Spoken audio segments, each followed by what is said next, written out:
Hello and welcome to the second episode of the Politeia podcast, In Search of Constantinople and the Byzantines. Please subscribe to Apostolic Majesty to receive notifications for further episodes. We are very lucky today to be joined by Pharaoh. Say hello, sir. Hello, everyone. And by Semiagog. Hello. Now, following on from the discussion I had last fortnight on Rome and Romanitas, we'll be discussing and attempting to define the Eastern Roman Empire and its capital of Constantinople, although as a historical concept, it is most commonly known as Byzantium.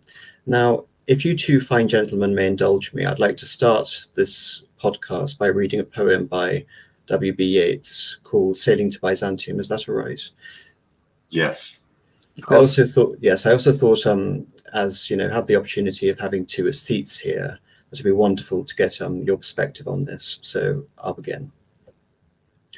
That is no country for old men, the young, in one another's arms, birds in the trees, those dying generations at their song. The salmon falls, the mackerel crowded seas, fish, flesh or fowl commend all summer long. Whatever is begotten, born and dies, caught in that sensual music all neglect, monuments of unaging intellect. An aged man is but a paltry thing, a tattered coat upon a stick, unless soul clap its hands and sing, and louder sing, for every tatter in his mortal dress. Nor is that singing school but studying, monuments of his own magnificence, and therefore I have sailed the seas and come to the holy city of Byzantium. O sages standing in God's holy fire, as in the gold mosaic of a wall, come from the holy fire, Perna, and by the singing masters of my soul, consume my heart away, sick with desire, and fasten to a dying animal. It knows not what it is, and gather me into the artifice of eternity. Once out of nature, I shall never take my bodily form from any natural thing, but such a form as Grecian goldsmiths make, of hammered gold and gold enamelling, to keep a drowsy emperor awake, or set upon a golden bough to sing to lords and ladies of Byzantium of what is past, or passing, or to come.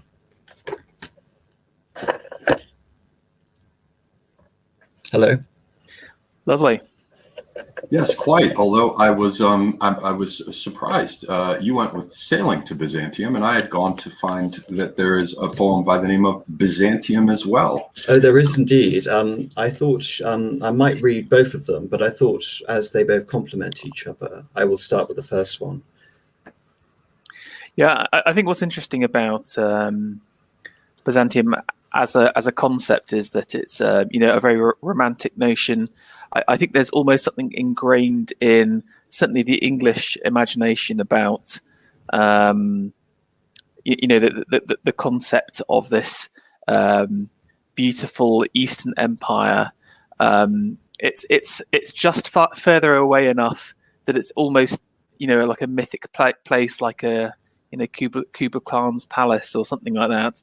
And again, the history between the Anglo-Saxons and the Eastern Romans as well means that I think there is something almost in our DNA which calls out to the East. So, I think it's a really beautiful poem.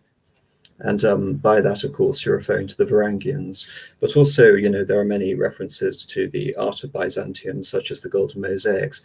And also, I think something about it speaks to the fossilized nature of the culture, how we have that schism in its identity, how upon the fall of Constantinople, it sort of becomes locked away in the past.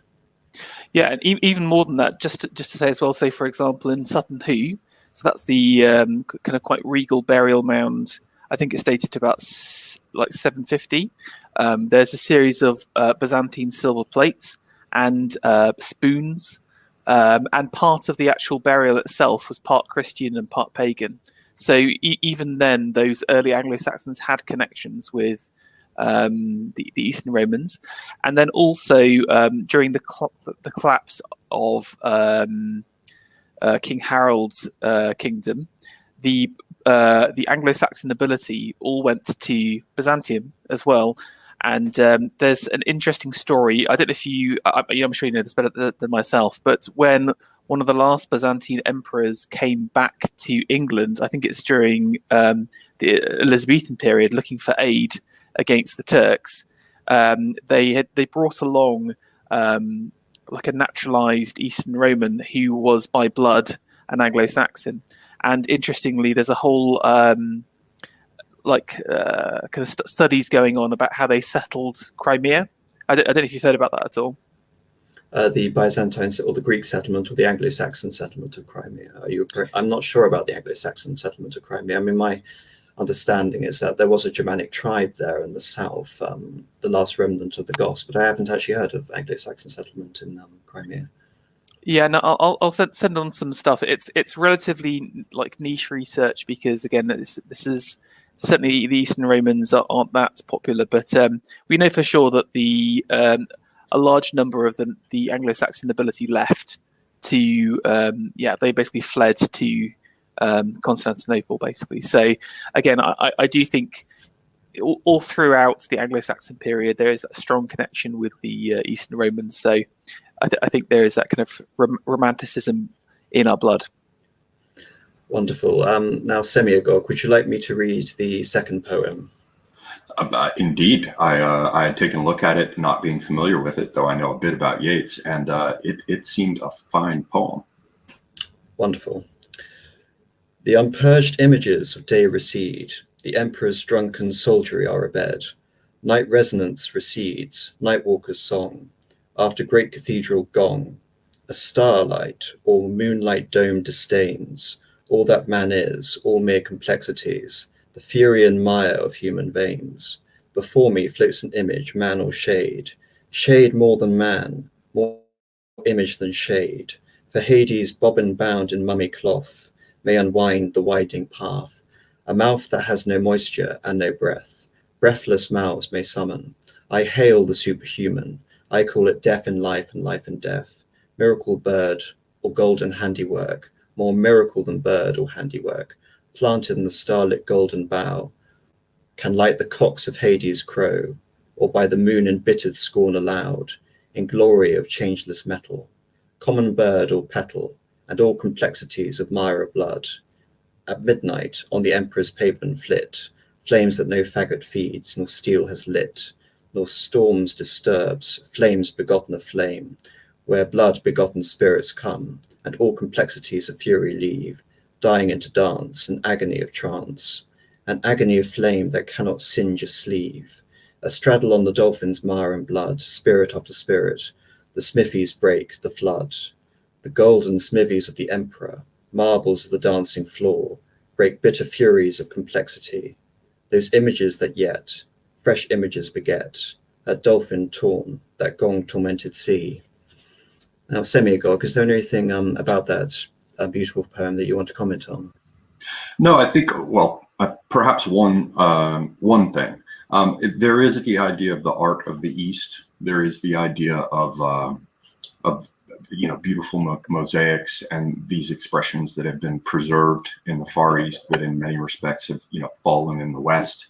According to some views of history and how it all manifested or unfolded across time. But there is also the idea of hidden knowledge that is a very strong theme.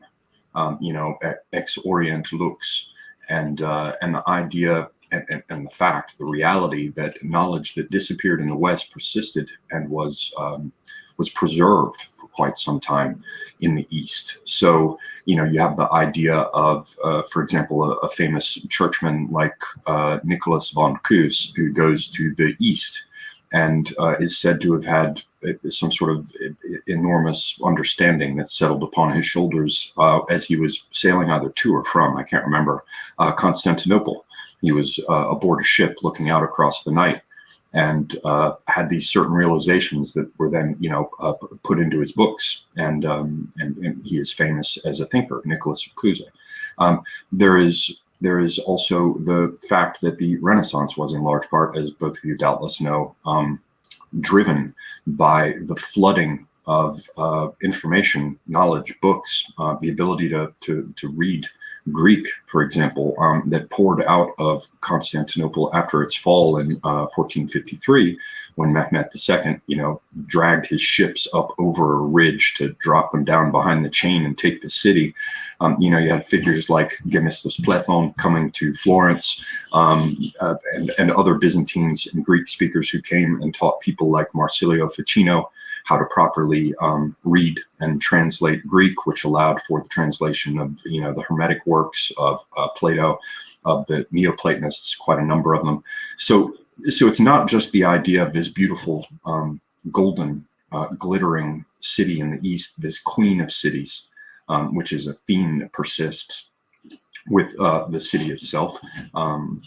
It's also the idea that it was this place where the lamp of knowledge remained burning in many respects, and all these things were preserved even though they had disappeared further west. Yeah, indeed, and I think in my mind, I think we've talked about this slightly before in the past, Semyagog, but certainly from a cultural and artistic perspective as well, the Renaissance would have not come to Italy had it been for the traditions being preserved in Constantinople. And again, in Vasari's Life of the Artist, we start off with Kimboe being taught by these Greek masters. And again, if you look at other sources of the arts like ceramics and textiles, they all originated in or from Byzantine traditions as well. So this huge store of knowledge. But I think what's also interesting is that they're quite greedy with it. They're not very generous kind of sharing it. And there is that kind of secret veil that goes over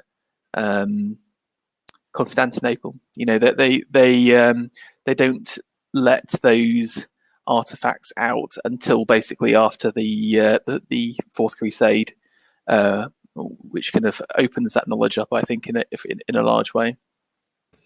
Indeed, and probably one direction I'd like to take this discussion is to look at the historical framework around the Fourth Crusade and look at the implications of essentially what that had for the rest of the world.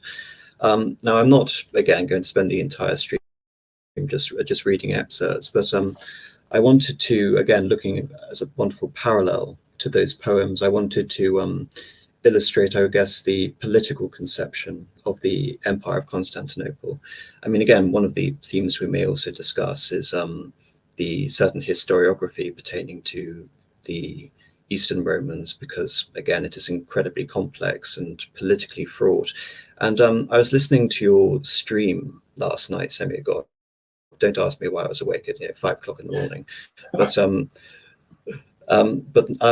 you mentioned something about trying to find alternative histories. And I think in the case of Byzantium, we have a wonderful example of trying to explore, again, the political implications of those histories. So, and again, my point of view is obviously coming at it from a rather reactionary point of view. So I'll read this short excerpt from Evola, which is from Revolt Against the Modern World. The relationship between eternitas, eternity, and imperium is also found in the Roman tradition, hence the transcendent non-human character which the notion of regere, regality, is associated. This is why the pagan world credited the gods for the greatness of Rome, the city of the eagle and of the axe. According to another view endowed with a deeper meaning, the world will not end as long as the Roman Empire existed. The idea is connected to the function of mystical salvation attributed to the empire, provided that the world is not understood in physical or political terms, but rather in terms of cosmos and of a dam of order and stability containing disruptive forces of chaos. In relationship to this theme, the Byzantine continuation of the Roman ideal acquires a particular meaning, owing to the marked theological and eschatological nature animating the ideal. The empire, which even in this context is conceived of as an image of the heavenly kingdom, is willed and preordained by God. In the empire, the earthly sovereign, the Basilios or Kratos, is himself an image of the Lord of the universe, as the Lord himself, the sovereign, is alone and without a second. He presides over both the temporal and spiritual domains, and his formal right is universal. The right extends even over people, who have an autonomous government and who are not directly subjugated to the real imperial power. Any such government being considered barbaric or not according to justice, since it is a mere naturalistic foundation. The subjects of the empire are the Romans, the Romoi, no longer in an ethical and juridical sense, but in the sense of a superior dignity and chrism, since they live in pax, guaranteed by a law that is reflection of the divine law.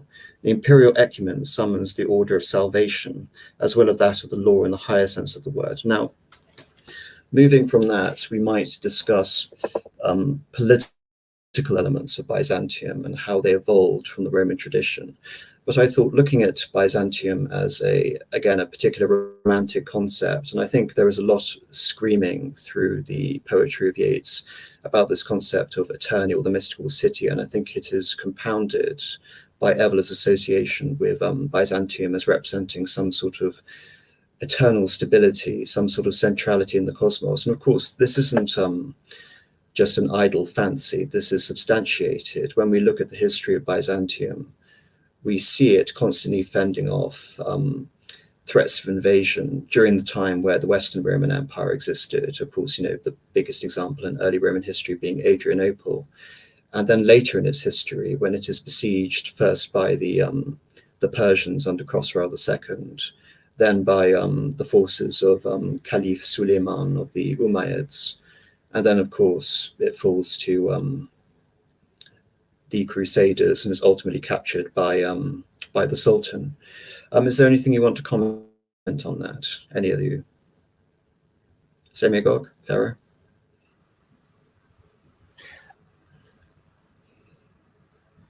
No, we're both politely waiting for each other, I think. In my case, no, not immediately. There are a few angles in terms of the various forces that they had to keep at bay, and you have the idea of clashes of civilization. I know that, for example, for the Arabs, it's not just there were many groups that came after the Byzantines as Mohammedanism gained a territory and converts and the rest. One of the famous ones is Harun al-Rashid.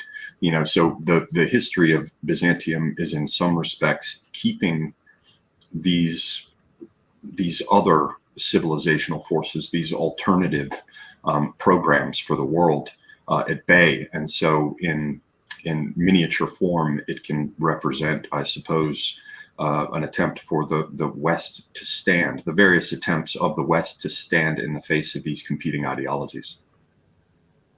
Indeed. Do you have anything to say, Pharaoh? Yes, sorry, my signal went. I was just going to say that it's interesting highlighting those moments, because the problem with being this kind of focal point of beauty and knowledge and all these other amazing things is you become that symbol of desire and jealousy. And I think as equally interesting for me is the kind of enemies that Constantinople ends up acquiring. I'm thinking of specifically maybe the Normans in Sicily, for example, who were obsessed with the Eastern Romans, and to such a degree that Roger II built his amazing cathedral in Selafu. With these Byzantine mosaics, he dressed himself up like a Eastern Roman emperor, and constantly raided and tried to attack and capture the land. You mentioned Suleiman as well. He took a lot of those traditions from the Byzantines and tried to kind of incorporate them into the kind of Turkish framework. So again, there's this duality between all of this knowledge and power, but also attracting. It's almost like a lamp with all of these kind of moths and beasts around it, constantly attacking it. And you have to hand it to the Eastern Romans for surviving as long as they did, because they survived through the Islamic invasions, through several steppe peoples, through the Normans, and only through skullduggery and essentially scheming were they truly undone. Hence the term Byzantine, right? Byzantine machinations. Indeed, and we'll probably discuss that at length, what the precise implications of the concept of Byzantine really means and all of its nefarious connotations. I think after Pharaoh's comments there, I think I would like to, for the benefit of the audience, and I think to focus our thoughts, to give an overview of the history of the foundation of Constantinople. I can give a brief overview unless either of you has any particular interest in giving an overview of the segment of the founding of the city. No, I would just I'll wait to see what you throw in there, and perhaps I'll toss some things in from my experience living there. You know, things I had seen and remembered. Wonderful. Well, from my understanding, the first foundational settlement there is the Thracian settlement called Ligas. We know very little about that settlement. I think the mythological founding of the city of Byzantium, which you'll read in most classical works on the subject, is founded by a group of Megaran settlers under a king named Byzas, who obviously gives his name to the territory. As far as I'm aware, there was supposed to be a prophecy associated with the founding of the city, whereby you will found a city opposite the city of the blind. And of course, on the other side of the Bithynian Straits, across the Propontis, there was the city of Chalcedon, and it was almost universally accepted that Chalcedon had an inferior strategic position to that of the future colony of Byzantium across it. So Chalcedon was taken to be the city of the blind, and therefore on that area they constructed the city. The city wasn't very prominent in the grand scheme of the Greek-speaking world. It never rose to the prestige of an Athens, say for example. But it was very fortuitous in the fact that very early on its history, about 150 BC, it signed an agreement of perpetual peace, essentially, with the Roman Empire, and was able to preserve an element of its autonomy for 200 years until the reign of Vespasian. And the first real turmoil coming to the city was during the reign of Septimus Severus, who basically destroys the entire city and reconstitutes it as the city of Augustus Antonina. And it's only during the reign of Caracalla, his son, that the city is given any semblance of autonomy again. Once again, it is sacked under the Eastern Roman Empire of the Tetrarchy Gallienus. And but in both of these cases, Byzantium is able to make a rather speedy recovery. And that, of course, comes to the idea, why was it selected as a capital of the Eastern Roman Empire? I think it's important for people to understand, when looking at Rome as being particularly associated with the Roman Empire, the empire outgrew Rome in many respects, and it was only through the Roman free shipments of grain from Africa that Rome was able to be sustained in any way. It was massive population. It didn't have access to the sea, and it was far away from the frontiers. So any emperor who was resident there, who would be expected to command the armies, was at a disadvantage in basing himself in Rome. And one of the preceding emperors to Constantine, Diocletian, understood this, and so he established the Tetrarchy.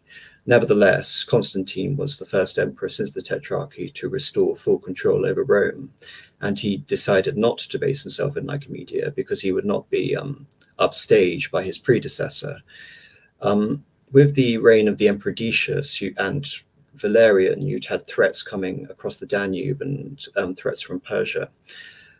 And so Constantinople was perfectly situated to deal with what was then seen as the two biggest bones of contention for the empire, and its strategic location essentially allowed quick access across the Straits of Propontis, has the Golden Horn, which is a wonderful natural harbour, but also there are certain, again, geographic qualities to the area which link it to the concept of a Nova Roma, such as the Seven Hills. Now that's probably, a brief, and again, of course, the idea that Constantine wanted to found a Christian city upon the old pagan settlement of Byzantium to be the rival and ultimately eclipse the city of Rome. Now, Semigog Pharaoh, would you have anything to contribute to that very brief sketch I've given?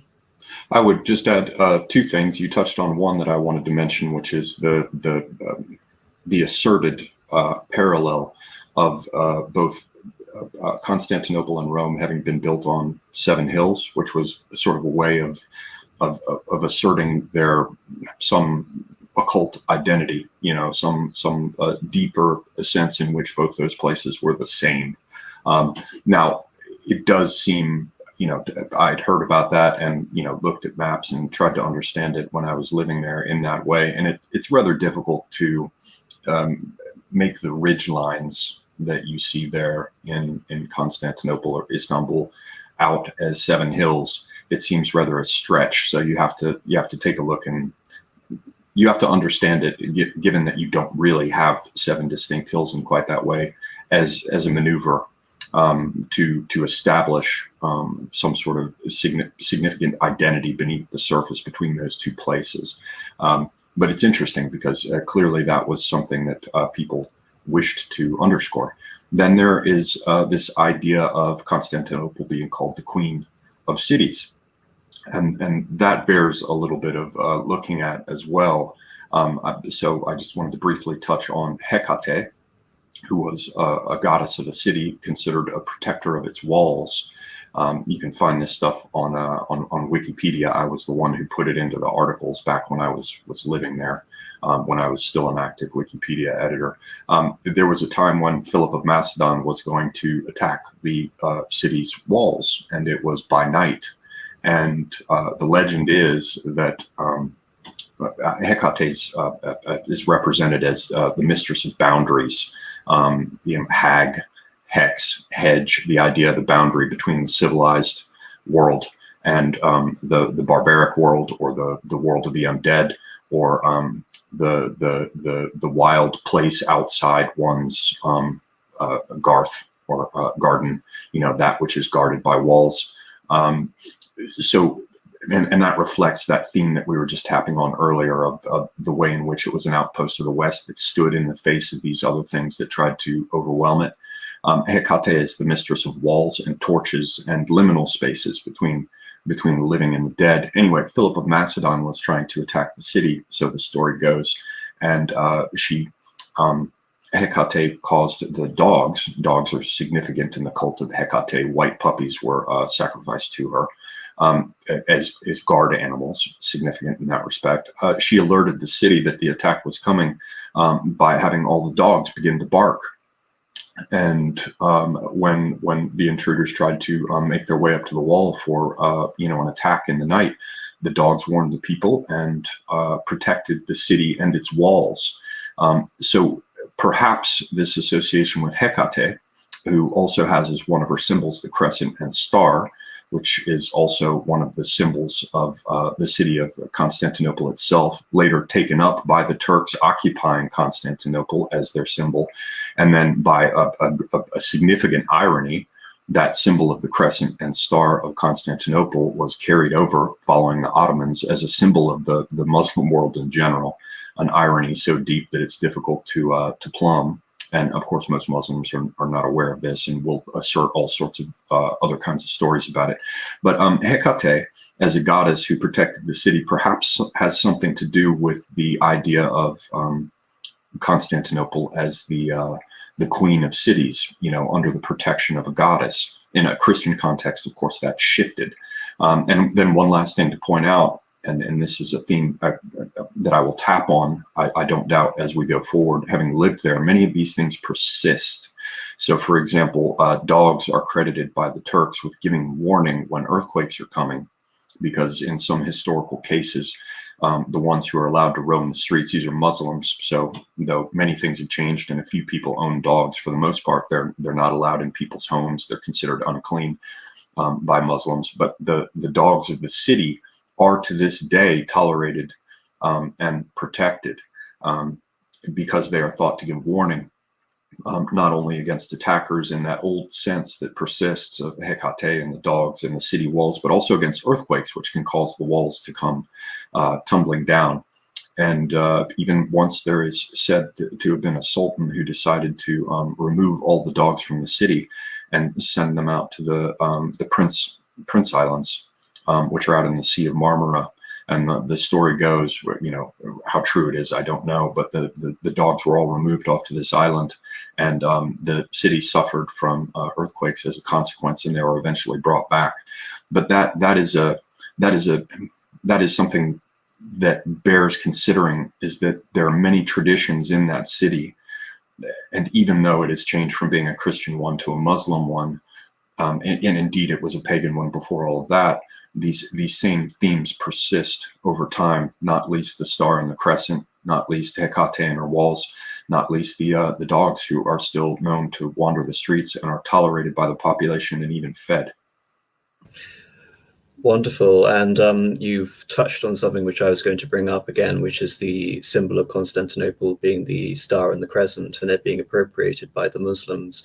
Pharaoh, is there anything else you would like to add? Oh, just on the Hecate point that Semiagog made. Obviously, with the kind of arrival of Christianity, that soon morphed into the symbolic symbol of the Virgin, and of course, the Virgin Mary was the patron saint of the city.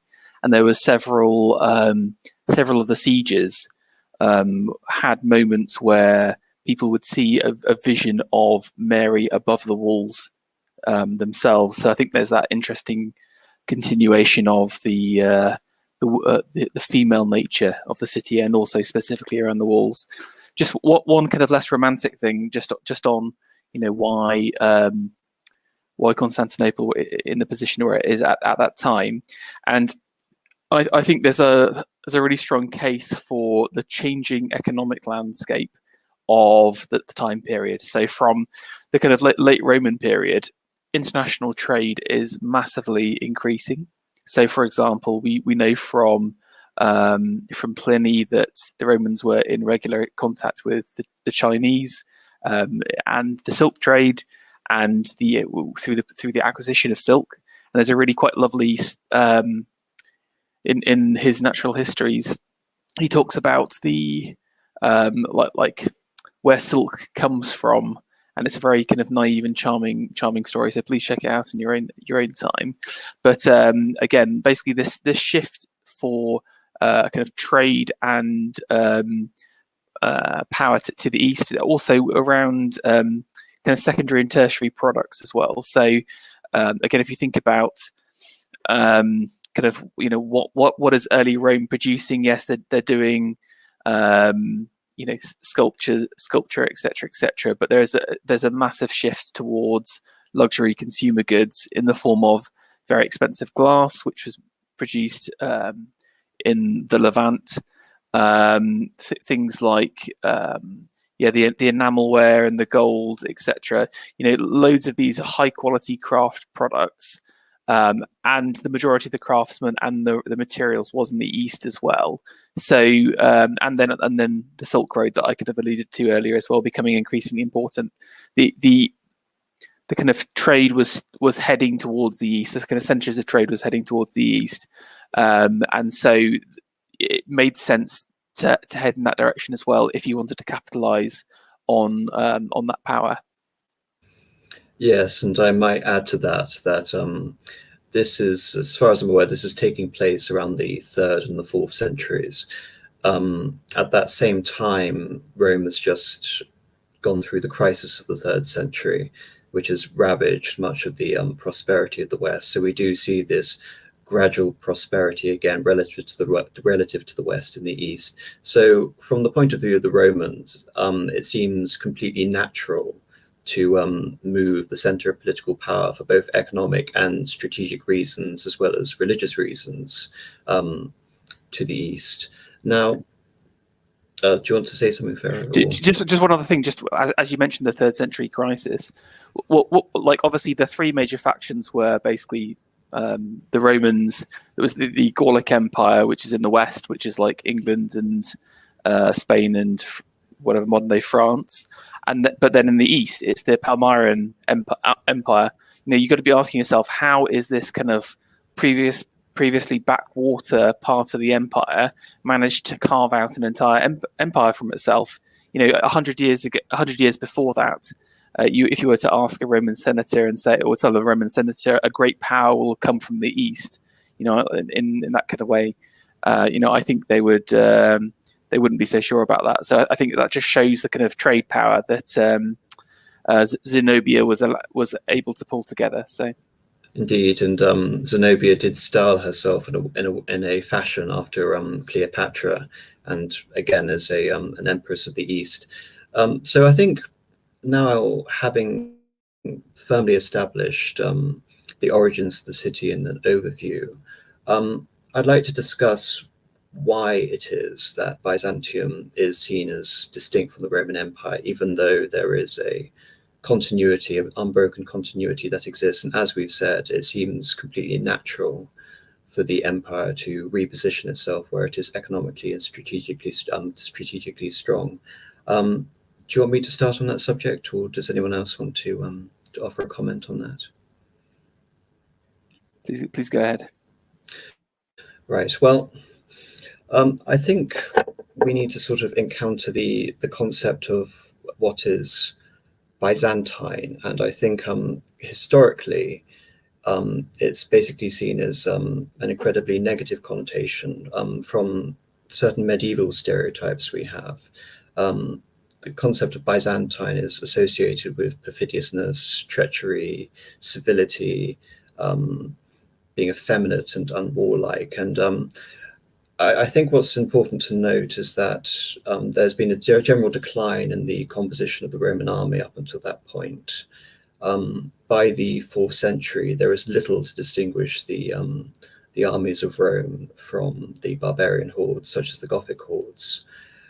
And the Eastern Empire in particular begins to champion a revolution in diplomacy, even though this revolution in diplomacy would take hundreds of years. And it would also begin employing eunuchs in its civil services, and you would also see the rise of women. And of course, from a modern historiographical point of view, this is seen as very worthy of interest. And I think this partly explains the rise in interest in Byzantine studies that's hailed as some sort of proto-emancipated female state and a multicultural state. But that has some truth to it. I mean, even before the decline of the empire in the West, you have the Emperor Theodosius II, who is the son of Arcadius. Theodosius II is credited for having constructed the Theodosian walls, which were the successor walls to the original Byzantine walls Semiagog was alluding to.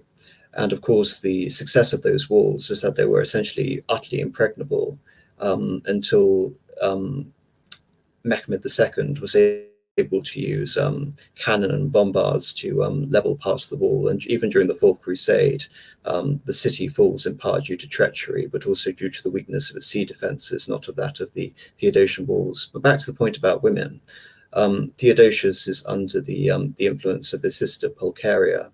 And I think it's in the year 450, Pulcheria actually becomes Empress of the Roman Empire in her own right.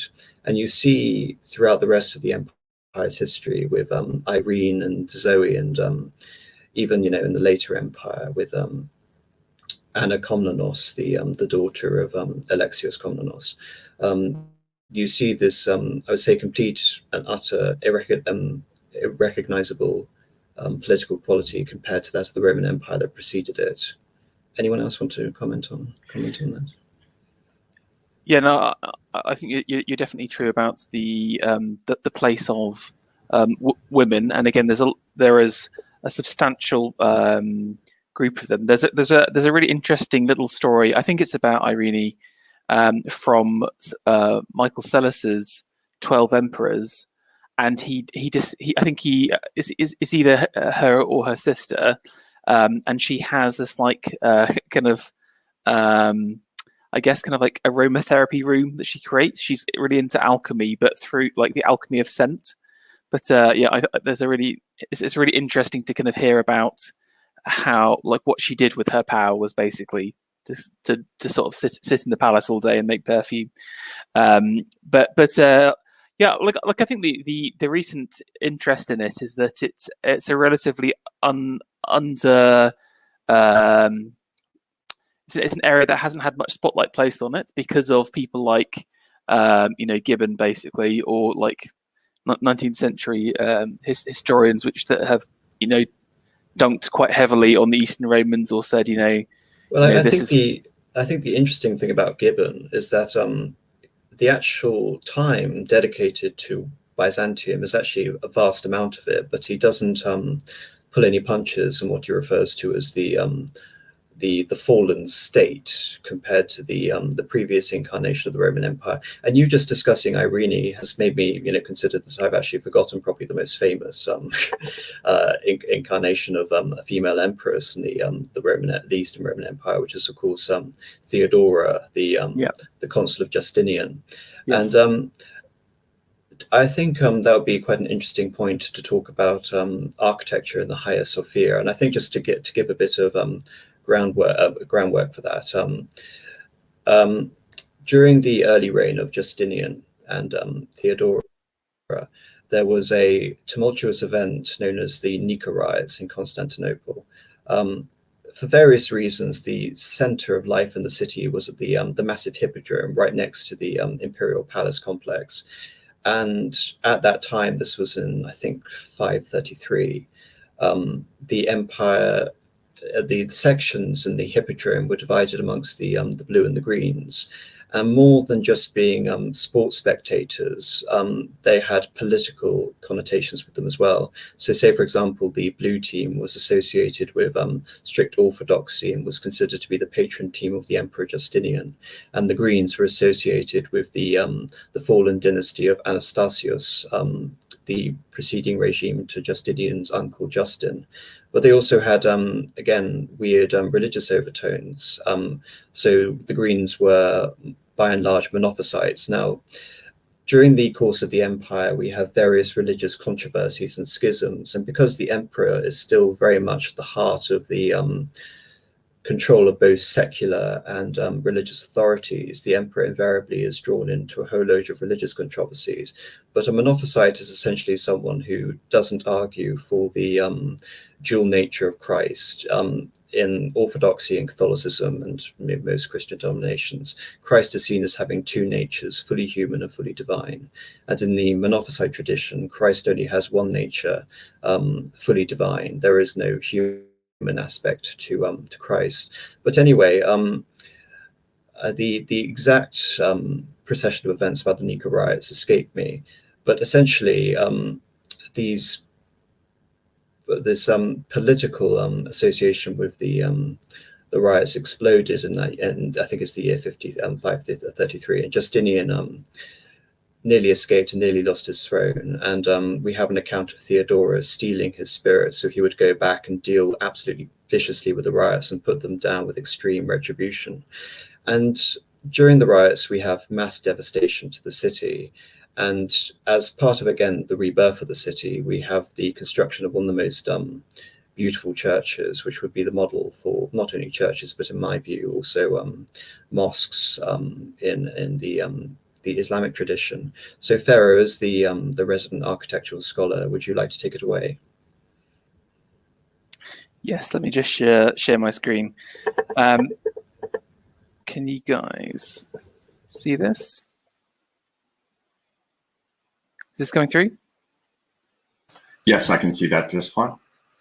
Yes, I don't know if you want to go straight to the Hagia Sophia, but maybe we can bring it up. I guess I haven't got a huge number of images on it, but there's a couple of interesting things about it. Obviously, the dome is one of the most famous things about it. It spans a huge amount of distance, but also it's raised up, so you can see across here. You've got these. These are actually windows across there, so it's got this impression like the dome is floating on air. But the other kind of important things are around the kind of floors and the actual floor plan. So again, one differentiation is between I guess the Latin and the Orthodox churches is the layout. The Latin churches, based on the basilica, typically have a kind of a large nave which is then kind of turned into a cross at the end, as opposed to the kind of short and stubbier Greek cross, which has a narthex at the front. So a narthex is kind of like a lobby.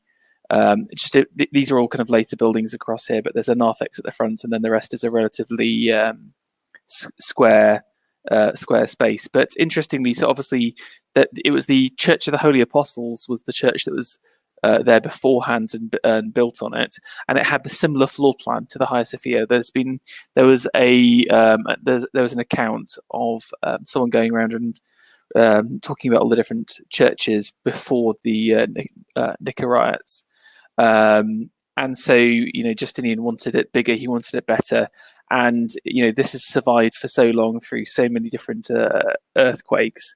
It's, truly staggering. I mean, in terms of the influence on the Islamic world, I think it's interesting. The Umayyads, basically the kind of the big, like early mosque builders are the Umayyads, and they take from all over the place. They definitely take from the House of Sasan as well, but certainly in terms of the importance of the dome as a symbol, I think the Hagia Sophia is where they kind of draw their influence from. So, and again, I always think back to you mentioned Evola, another interesting writer would be Spengler, and he describes the Byzantines and the Arabs as the Magian people whose cosmic symbol is the cave, and it's the dome and the cave, isn't it? So again, the East is defined by the dome itself. Simigog, I don't know if you want to talk about the Hagia Sophia while I've got this up, but I've got some other pictures of Constantinople as well. Oh no, go ahead. Sorry, Simigog. Not at all. I just wanted to point out, this is something I think got mentioned in a previous architectural stream over on AA's channel, but inside the Hagia Sophia, to the point of what Farah was saying about how many earthquakes it survived, there are still these glass plates that Mimar Sinan, a very famous Ottoman architect, had installed, it is said, in order to detect earthquake damage. They're basically these two stubby projecting bricks that stick out of the wall about, I don't know, maybe 10 inches apart with a gap between them. So just imagine these two protruding bricks coming out of the wall, maybe 3 or 4 inches and about 10 inches apart. And then across them, he placed a thin piece of glass and used some sort of mortar, some sort of substance to hold the glass to the end of the bricks. And then after any earthquake would occur, they would come back and review whether any of those glass panels had broken. And I believe at one point, if I'm not mistaken, Farah probably knows, that the dome did collapse and was rebuilt. But yeah, the fact that it has stood for so many centuries in a place that is so active tectonically is quite something. And yes, indeed, it provided the foundation for any number of mosque designs, as well as any number of later Star Wars movie, architectural themes. Wonderful. So, Farah, are there any other buildings you want to showcase before we get back to the political scene? Yeah, I won't take too long. Just I remembered I have a folder. This is literally how sad I am. I have a folder of the revetments of the Hagia Sophia. So one thing you should note about the Byzantines is their love of marble. Now the Romans obviously love marble, but the Eastern Romans really take it to the next level, and punctuating the walls all around the space are these beautiful pieces of unique marble. Now, I don't think all of these are from the Hagia Sophia, but yeah, this is. But can you see here that basically one of the kind of signatures of the Byzantine mind is the total cladding from head to toe of marble, and you can see it's they don't mind mismatching colors, but it has to have these beautiful patterns. So again, can you see you've got these kind of lines on the bottom across here, then a slightly yellow tinted, and then these folded revetments across here, and then this beautiful kind of red marbling as well. If I could just add one quick thing in there, Pharaoh, I know that you note this, but on that picture, for people who aren't familiar with it, what they have to understand, what Pharaoh's talking about when he says folded, those sections of marble that were cut into thin panels, they're matched, they're cut and then folded open, so to speak. So the symmetry that you see and the way in which you can sort of see the band moving, the natural qualities of the marble are made symmetrical by sort of thin slicing them and then laying them up in pairs or more than pairs. So you can see the same sort of appearance, even though it's entirely organic and natural, because of how it's cut and repeated from the same cross section. It yields this beautiful symmetry. So it's very easy to just sort of look at it and say, oh, interesting marble. But when you look at it closely, you can see how much care was lavished upon it in order to yield that result. Interestingly, this technique is still used today, but in like wood veneering. So specifically, if you're using a burr, they do something similar to that. I won't dwell on this too much more, but I've got a couple of other kind of quite nice examples. I quite like this one because it looks like some kind of evil eye staring down. But again, if you go to St. Mark's today, they've got another really good example of the kind of use of marble revetments as a ornamental function, because basically they stole a whole load of it from Constantinople at the time. But yeah, keep again. There you get a bit of a flavour of the interiors of the iosphere. Now, just in terms of the general buildings, and again the differentiations between Constantinople and Rome, I think we underappreciate just how nautical the Constantinople was. I've got a couple of artist rendering of what it could have looked like. So a couple of things to note. You've got the Forum of Constantine across here. If you don't know what the shape of Constantinople looks like, but it basically looks like it's on this kind of jut out. But again, you can see all the way around. You've got these kind of wall defences, but obviously places for boats to come in as well. So this is, compared to Rome, where I believe like all of the ships came in a town. Is that right? At the nearby? Yes, Antium, yeah. and then it was brought across. The ports are inside the city, so I almost feel like it's similar to London in the fact that it's just so connected to the sea. Very quickly, Pharaoh, I'm sorry, but it has to be emphasized that remains to this day, that it is surrounded by water on so many sides. The people live intimately with the water, and they must have historically many ferries run all over the joint still to this day, and everyone gets around with them. Everyone is a connoisseur of seafood. Everyone gets out to the water, and it cannot be underscored enough that you really have to get out on the water to see the city as it once was, and aspects of it can still be detected with ferry travel there today. Everybody had what were called, even in the Ottoman period, what were called yalus, which are sort of mansions made down by the water. Military academies would be built down by the water. They all have their own docks. So there's an entire world that, unless you've lived there for quite some time, or as Pharaoh has done here, looked at it historically and the facts about it, you don't see it unless you get out on the water and actually look at it in that way. Because we have things like bridges now that cross it. There are 2 major bridges across the Bosphorus, certainly bridges 1 or 2 across the Golden Horn, the famous Galata Bridge, and the rest, that have sort of broken things up. But once upon a time, it was all about the water, and it remains so to this day. So if anyone travels there, make sure that you get out into the ferries and take a look at what the city looks like from the water.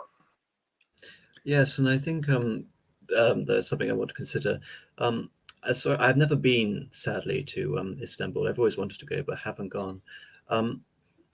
Would you say that, again, the city of the Palace of Blakeney was more like a city within the city rather than a traditional palace? And I would also ask the same for the Ottoman Topkapi Palace.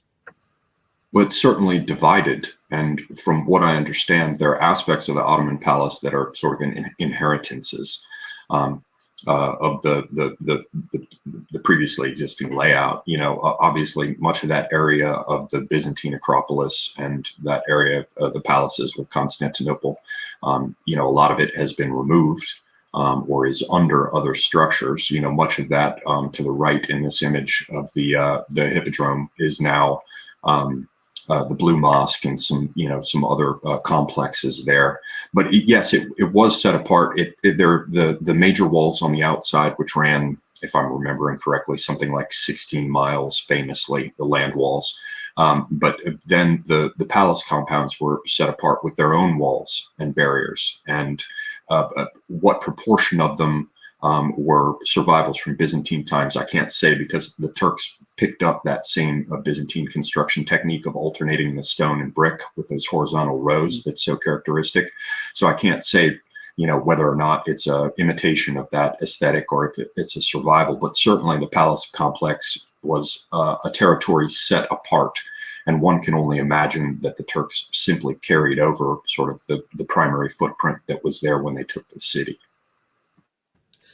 Wonderful. Now, unless Ferry, you have any other images. I just have. I'm sure I have plenty. Just one thing I wanted to show was the Palace of the Bucolion, which is there's the main palace complex, and then just to kind of emphasize the importance of the sea. There's a palace which is right towards the end, and again, especially when you're thinking about sailing to Byzantium, you can just imagine sailing along, and just imagine you're an Anglo-Saxon traveling to Constantinople for the first time, and you know, just emerging through the fog, you see this kind of epic sight. Now, obviously, the plebs wouldn't go to the actual palace complex itself, but it was called the Bucolion because there was a large sculpture of a lion destroying a bull, killing a bull, which I think there could be some hidden reference to the destruction of Mithras potentially there. But anyway, that's quite a cool. And there were actually some surviving parts from it.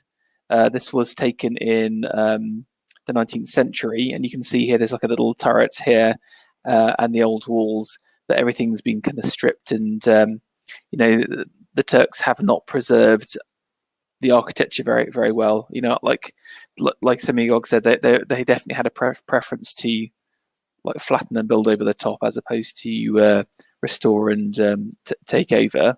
And then I've got a picture of the walls with the kind of I use a horrific Americanism. I call it just a candy stripe pattern. But you can just see how thick they are. This is quite a good demonstration. There was a moat, an outer wall, and an inner wall. Tunnel systems running between everything. You know, this is serious technology. And then one final point was just around the gates, because one aspect of the derogatory use of the word Byzantine is in kind of over bureaucracy and fussiness. And what's interesting is the kind of usage of gates for different people and for different like classes of people, basically. So, for example, only certain people could go through. This is the gold gate. The gold gate, for example. You know, only certain class of people could go through that. I believe that there's some stories of like the Pope only being allowed to go through the Golden Gate occasionally. So one thing you've got to remember with Byzantium is that it's filled with ceremony. Another example of that is the emperor. Sorry, in the 10th century, there was a whole load of additional kind of rituals created called the Book of the Ceremonies, which kind of outlines all the different ceremonies that the emperor has to do throughout the year, and it's kind of like these very strict rules on how to have how to begin Lent and what to do when there's a child, a new child, and all that kind of stuff. So I can see how the derogatory use of Byzantine gets attributed, because it's just so fussy and there's so much like meaning and ritual. One thing to throw in that I had wanted to throw in earlier relative to the use of this term, and it tends to support the distinction between the Greek and Latin worlds and the idea of discontinuity in Byzantium, or between the Eastern Empire as it survived and the Western, is this idea of Greek culture. Correct me if I'm wrong, since both of you have considerable knowledge of the classical world, both in the East and the West, but I've never seen the how shall we say this, the celebration of cunning and dissembling in the West that you can see in the East. And it goes back, all the way to the core sort of cultural documents of the Greeks. Certainly in the case of the Odyssey, you have the situation where Odysseus is trying to escape the cave of Polyphemus, the Cyclops, and he does so, clinging to the sheep with his men to get out. But there is a period where Odysseus is speaking to Polyphemus, and he identifies himself as Utis, and Utis means nobody.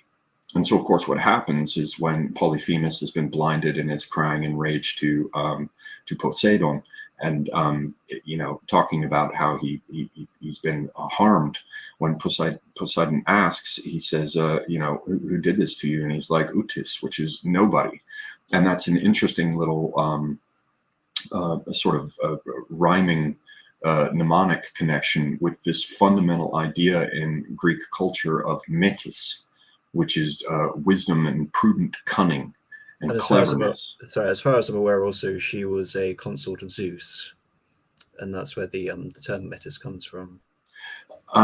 Yes, as a sort of minor goddess, as well as an embodied anthropomorphized version of that virtue. And that's the important thing to underscore, is that it was considered a virtue, that cunning was culturally a virtue. I mean, you see it even in the expression "beware of Greeks bearing gifts," and the way that they took Troy, which was through cunning.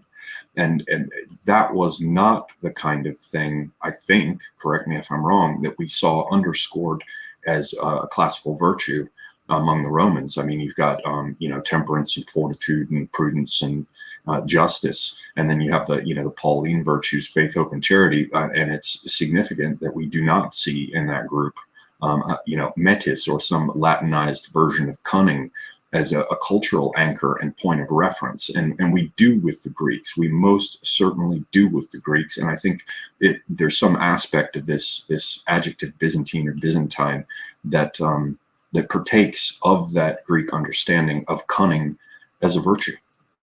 No, I completely agree with you. When I say that Byzantium is a continuity of Rome, I mean, it is in many respects, and what you have basically described there is also the derogatory attitude that the so-called Franks or the Latins, and when we use terms like the Franks or the Latins, the former term is to denote the fact that the entirety of the empire was basically at one point under control of Charlemagne, who of course was originally king of the Franks. And then the Latins, it's not so much to represent the culture so much as it's to represent the Latin rite as opposed to the Greek rite. But you're certainly correct in the idea that, especially in the classical Greek world, these were not used as derogatory labels. And again, I think the ideas of Roman as distinct from Greek is summarized by Cicero. But I think I wouldn't say, I mean, I haven't come across an idea that these sort of virtues were in any way encouraged, even if they were embodied in the Byzantine Empire. The Byzantine Empire did, I mean, have an aspect of Romanitas to it, a fusion of Christian, Roman, and Hellenized civilization. And I mean, it did. I mean, one thing also very important to note is that Constantinople was the repository of the ancient Greek canon. So there was definitely a respect for the ancient Greek world as existed in Rome. And I think what's also important to note is I don't really see that much of a distinction between Rome and Greece. Rome as a civilization was always intellectually indebted to the Greeks. Most of the patrician class spoke Greek. Most of the academics spoke Greek. We only really get a independent Roman tradition in literature in the 2nd century BC. I think whilst there is also a deep cultural underpinning difference between, again, what is seen as Romanitas and what is seen as Perfidious and Byzantine, I also think the two cultures are intrinsically linked. And I think Byzantium is simply a different incarnation of this. And you can talk about, the pervasiveness of, Greek culture and Greek language, and probably get onto the subject of Greek law. But I don't believe that any of the virtue, all of the considerations we made couldn't be applied to the Romans. I mean, say, for example, I have some passing knowledge of the Julio-Claudian dynasty. All of these things could be ascribed to the Julian-Claudian dynasty and then some.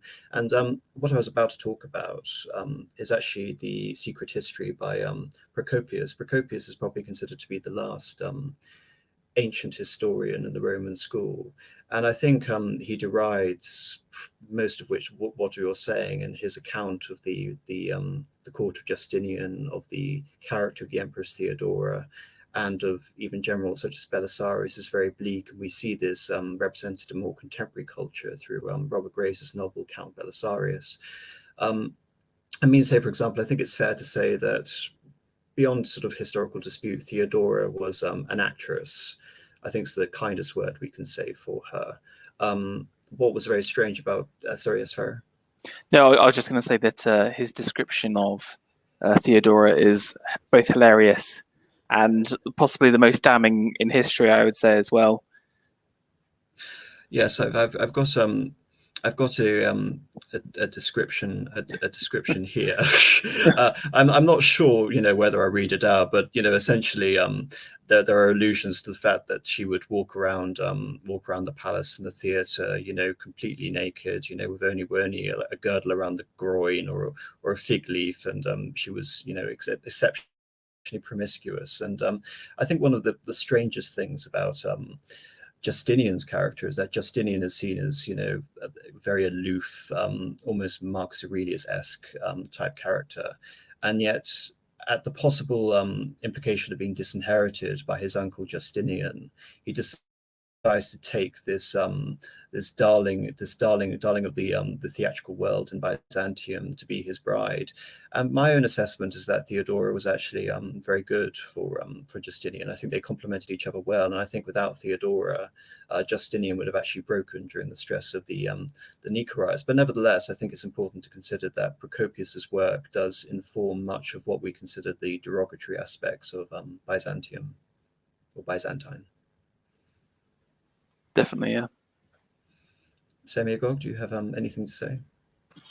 No, other than the story, you two doubtless know better than I do, which is, as you put it, stealing Justinian's resolve. The way I remember it was basically she called him a bitch and told him not to run.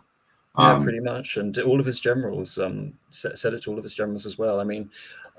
There is an account somewhere. I don't have it to hand, but yes, basically defend the empire like a man, pretty much. And then it was Belisarius who went out and allied with either the Greens or the Blues, I can't remember which, in order to utterly destroy the rest. But as I recall, it wasn't just the general. He went out there with Huns, wasn't it? Hunnic troops? Yeah, it's a combination of foreign troops. They're always better to rely as a ruler on foreign troops to massacre your own denizens, because, of course, they have no particular loyalty. Right. As despicable as that sounds. And one last thing I wanted to throw out there that I think is this can be tabled for later, but something to chew upon, I think is, as you said, you had your Greeklings in Rome, people like Cicero, who were even mocked at the time, since the Republic wasn't yet over, for their interest in Greek lore and the rest. And it was always thought of as being a bit unmanly. But I think the real distinction is that the Western Roman Empire had the idea of the Republic at its foundation. And you talk about Claudian dynasties or Julio-Claudian dynasties later, and how Byzantine, obviously, that was. And, you certainly had all sorts of emperors who were of a dubious character and certainly willing to lie their asses off. But I think the real distinction, perhaps, again, something to think about. I don't know, but I think the real distinction is that the Western Empire had the notion of the Republic at its roots, and the Eastern Empire had never had any such thing at its roots. And that perhaps is a part of the major distinction, something that disappeared in the Eastern incarnation that remained, however, tenuous and vestigial in the West. Oh, I completely agree with you. And I think when it comes to the difficulty in categorizing certain events, within the empire, you have the era of the Principate, which begins with Augustus and it ends with Diocletian. And then I think there's a weird sort of historical limbo period between the reigns of Diocletian and the united reign of Constantine, where the empire is under the dominate but pagan. My conception of where we see a distinct creation of a new empire is from the beginning, from the unified reign of Constantine, and possibly from the consecration of the city of Constantinople itself in 330. But again, all of these historical dates are movable. I mean, the Roman emperors weren't, the Eastern Roman emperors weren't always resident in Constantinople. They only really began to firmly establish themselves in Constantinople and thereafter for all eternity until, you know, the end of the Roman Empire in 1453, with the Emperor Arcadius. You know, Theodosius, the last emperor of the Roman Empire united, was always in camp, always fighting across the empire. So that is definitely something to chew on. But my own conception of especially the Byzantine constitution as distinct from Rome is there isn't a severe enough cut-off point, apart from, I would argue, 1204, where there is anything which ends the Roman Empire and begins the Byzantine Empire. And I will point to certain dates. We may discuss this in more depth, but in terms of the terminology you use, say, for example, even the term dominus, which was the title for the emperor, was a Latin title. And again, it was used to refer to by the slaves to their master. The distinctly Byzantine title we associate with the empire is basileus.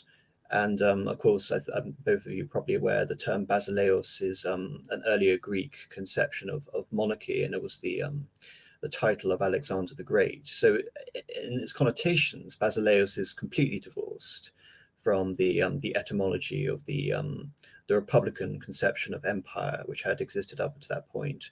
And the first emperor we see using the term basileus is Heracles, one of the most unfortunate men in history, who at the same time also begins the transition of language from Latin to Greek.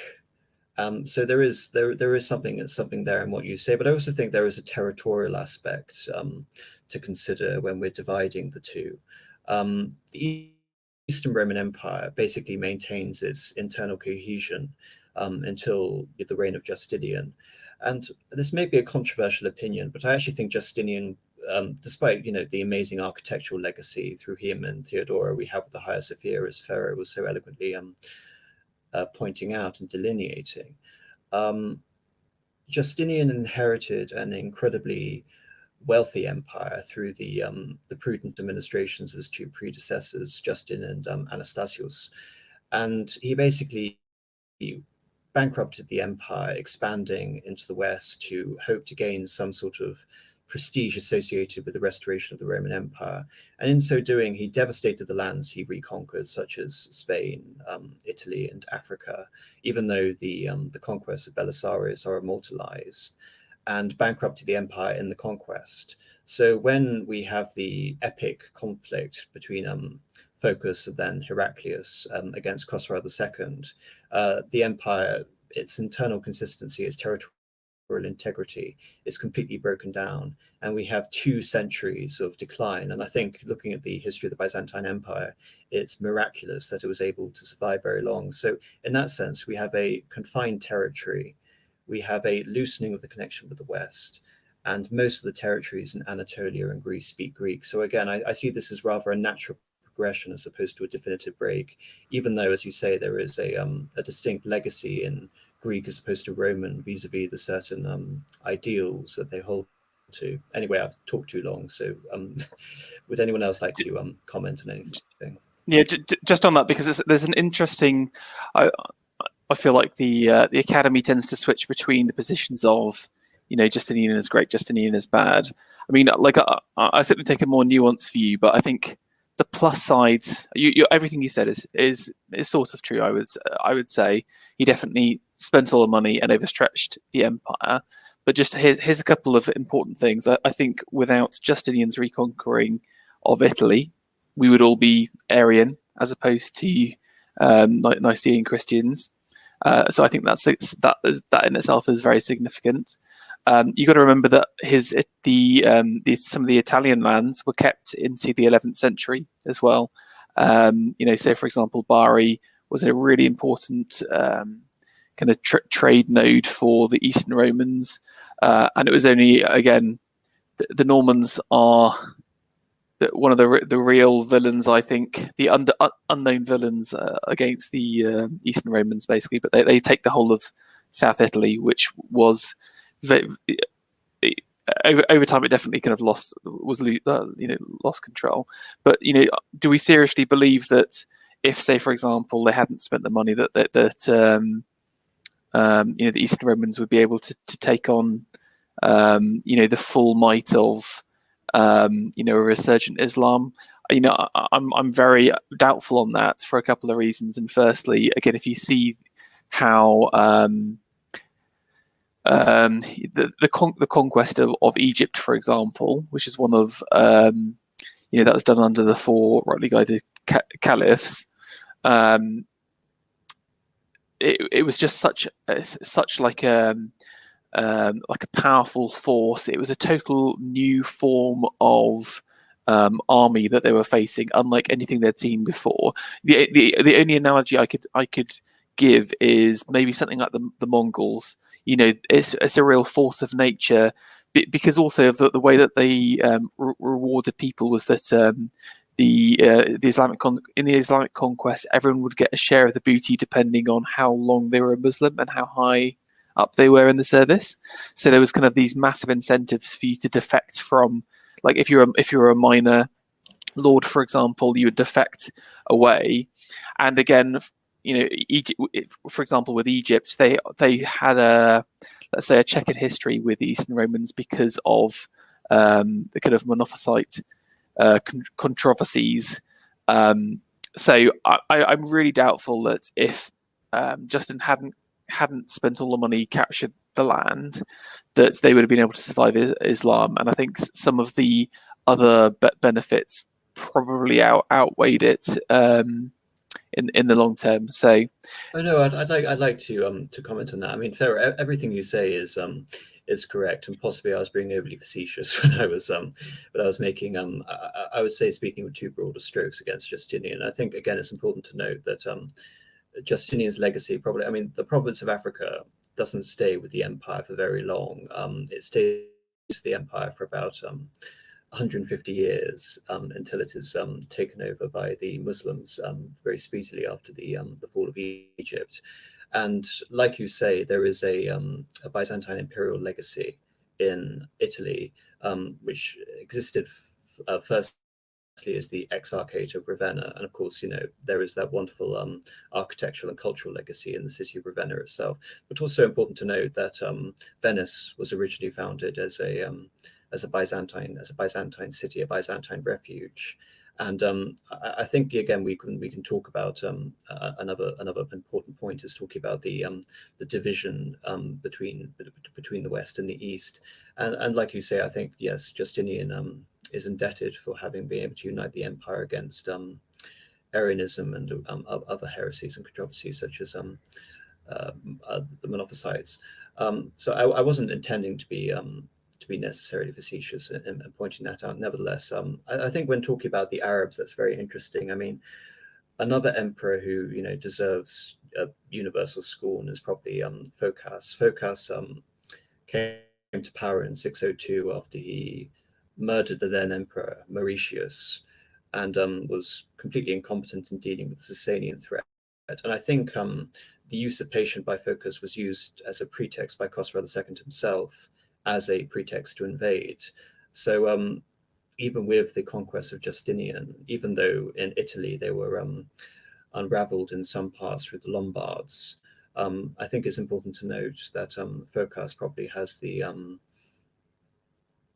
largest level of blame for what happened. And you also touched upon the Romans not knowing anything about the Arab world, and that's virtually true. I mean, as far as I'm aware, all the military manuals around at that time didn't even point reference to the Arabs as a particular threat. If there was ever to be a threat that was going to end the empire, it was going to be the Sasanians and not the Arabs.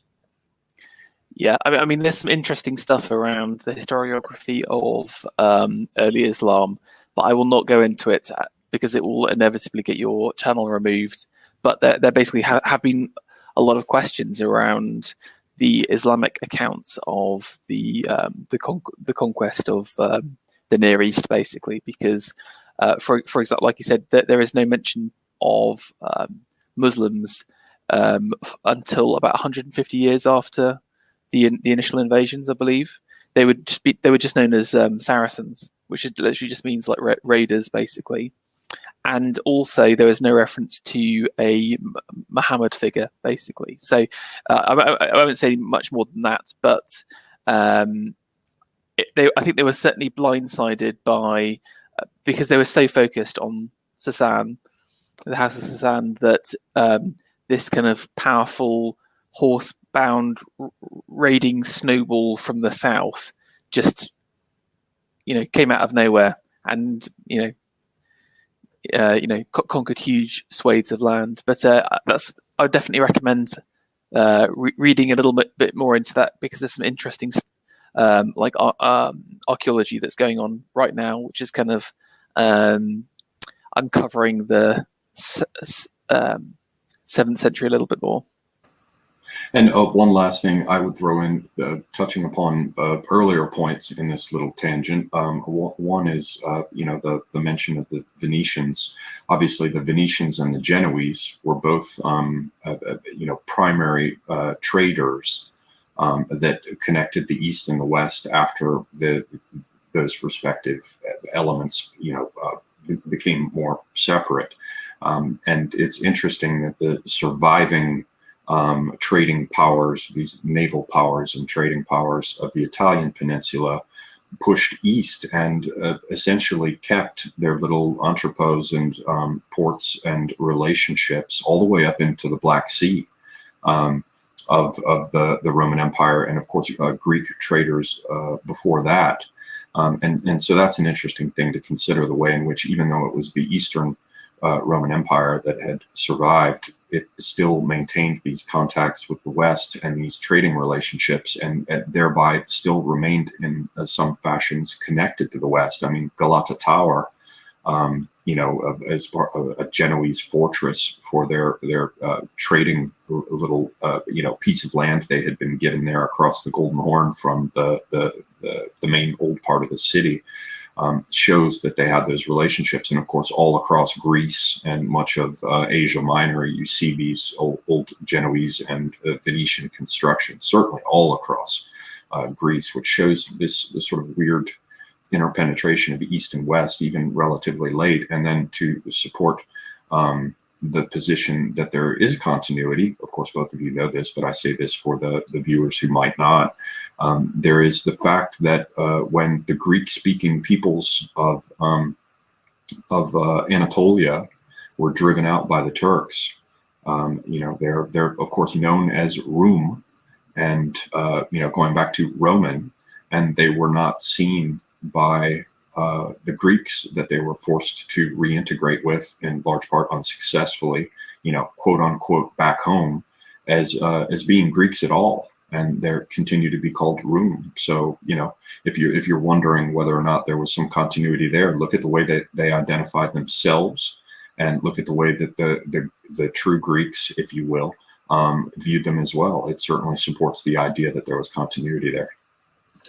Yes, exactly. And as far as I'm aware, the Ottoman district for controlling the empire after the conquest of Constantinople was Rum, and the Millet of Rum, and that wasn't just for Greeks either. It was associated with Orthodox Christianity, so it also included Bulgarians and Serbs as well.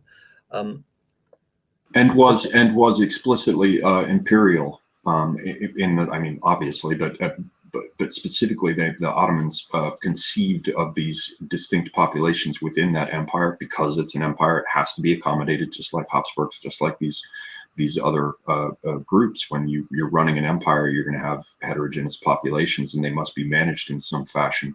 And they viewed them as raya in Turkish, as flocks that had to be managed, and they would each have their own leaders that were in turn responsible for passing on their messages or concerns to the Sultan, who was like an emperor of these different nations within the empire. Yes, I think that that touches on something very significant. As far as I'm aware, the title of the Ottoman Sultan changed depending on his subjects. So, for example, in the Millet of Rum, he would be the Kaiser. In the lands of the Arabs, again under Selim, who's a later emperor, Selim the Grim, they would adopt the name of Caliph. In the more Persianized lands, they would refer to the Sultan as the Shah. And I also think it's just rather interesting to note that there is a continuity in the sense that the Caesaro-Papist continuity, and by Caesaro-Papist, of course, I mean the combining of secular and religious power in the head of the emperor, is continued even if it's under a Muslim emperor. Even though I think it's also important to note that the specific reference to Kaiser-i-Rum, the Caesar of Rome, isn't really used that much by the Ottoman sultans after Mehmed II. I mean, I'm not sure whether any of the future sultans viewed themselves as a Caesar as much as Mehmed.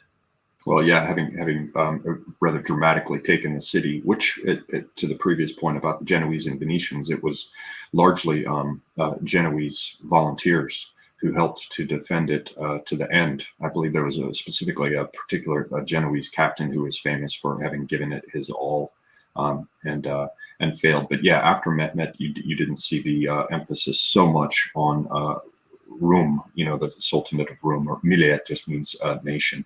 And as you pointed out, it's Selim. They call him Yavuz Sultan Selim, which translates as the Grim. He was the one who took many of these Holy Land regions and initiated the caliphate aspect, which I guess had more prestige at that point and sort of obviated any need for reference to the earlier, sort of Roman background.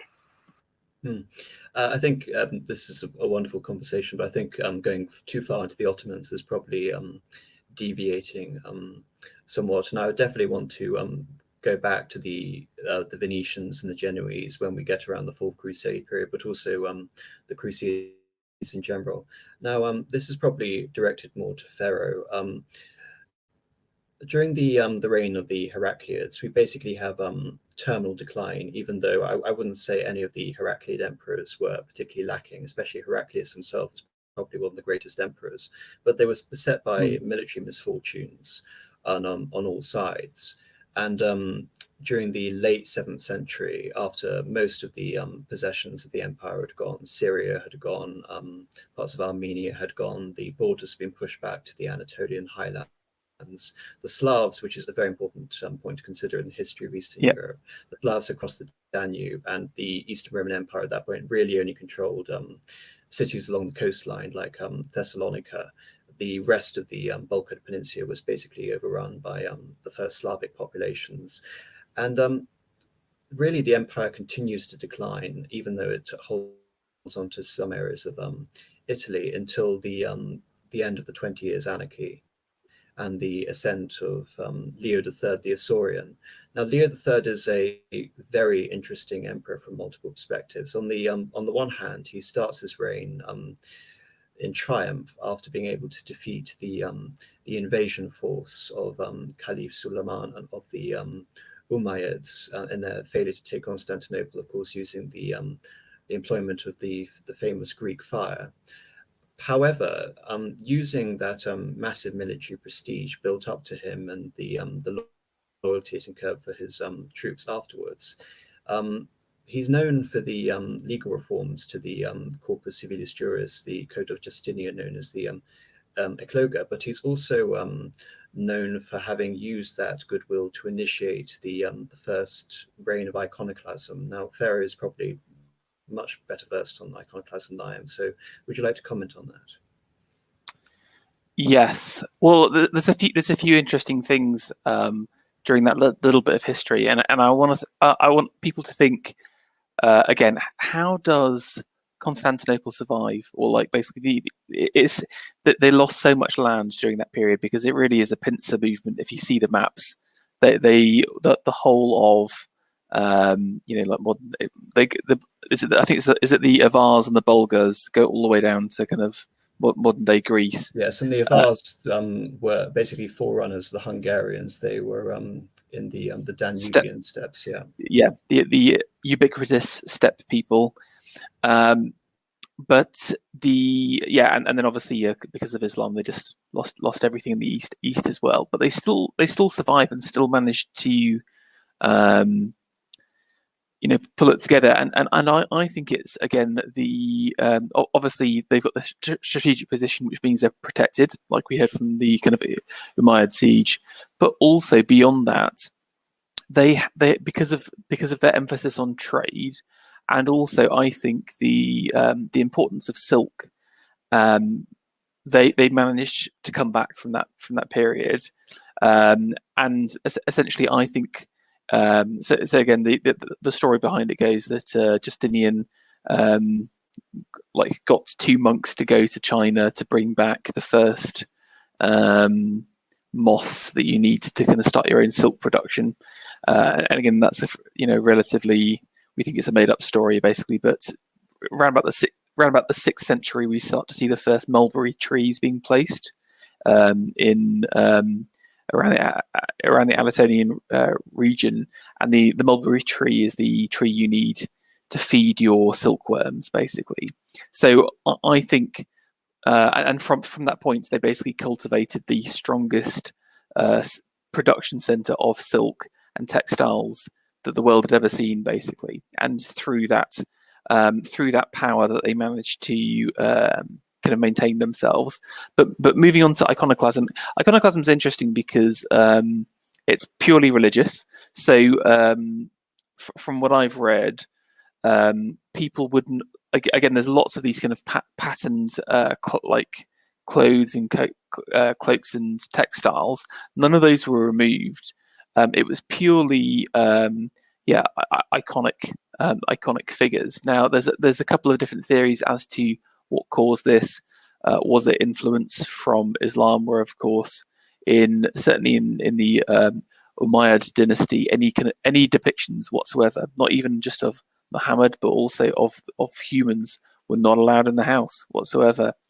But there were also, I think, it was a real time of crisis, and I'm not sure whether the kind of Islamic influence is the main cause, because otherwise they would have got rid of not just religious icons, but all of their secular icons as well, like all of their clothing and tapestries, etc.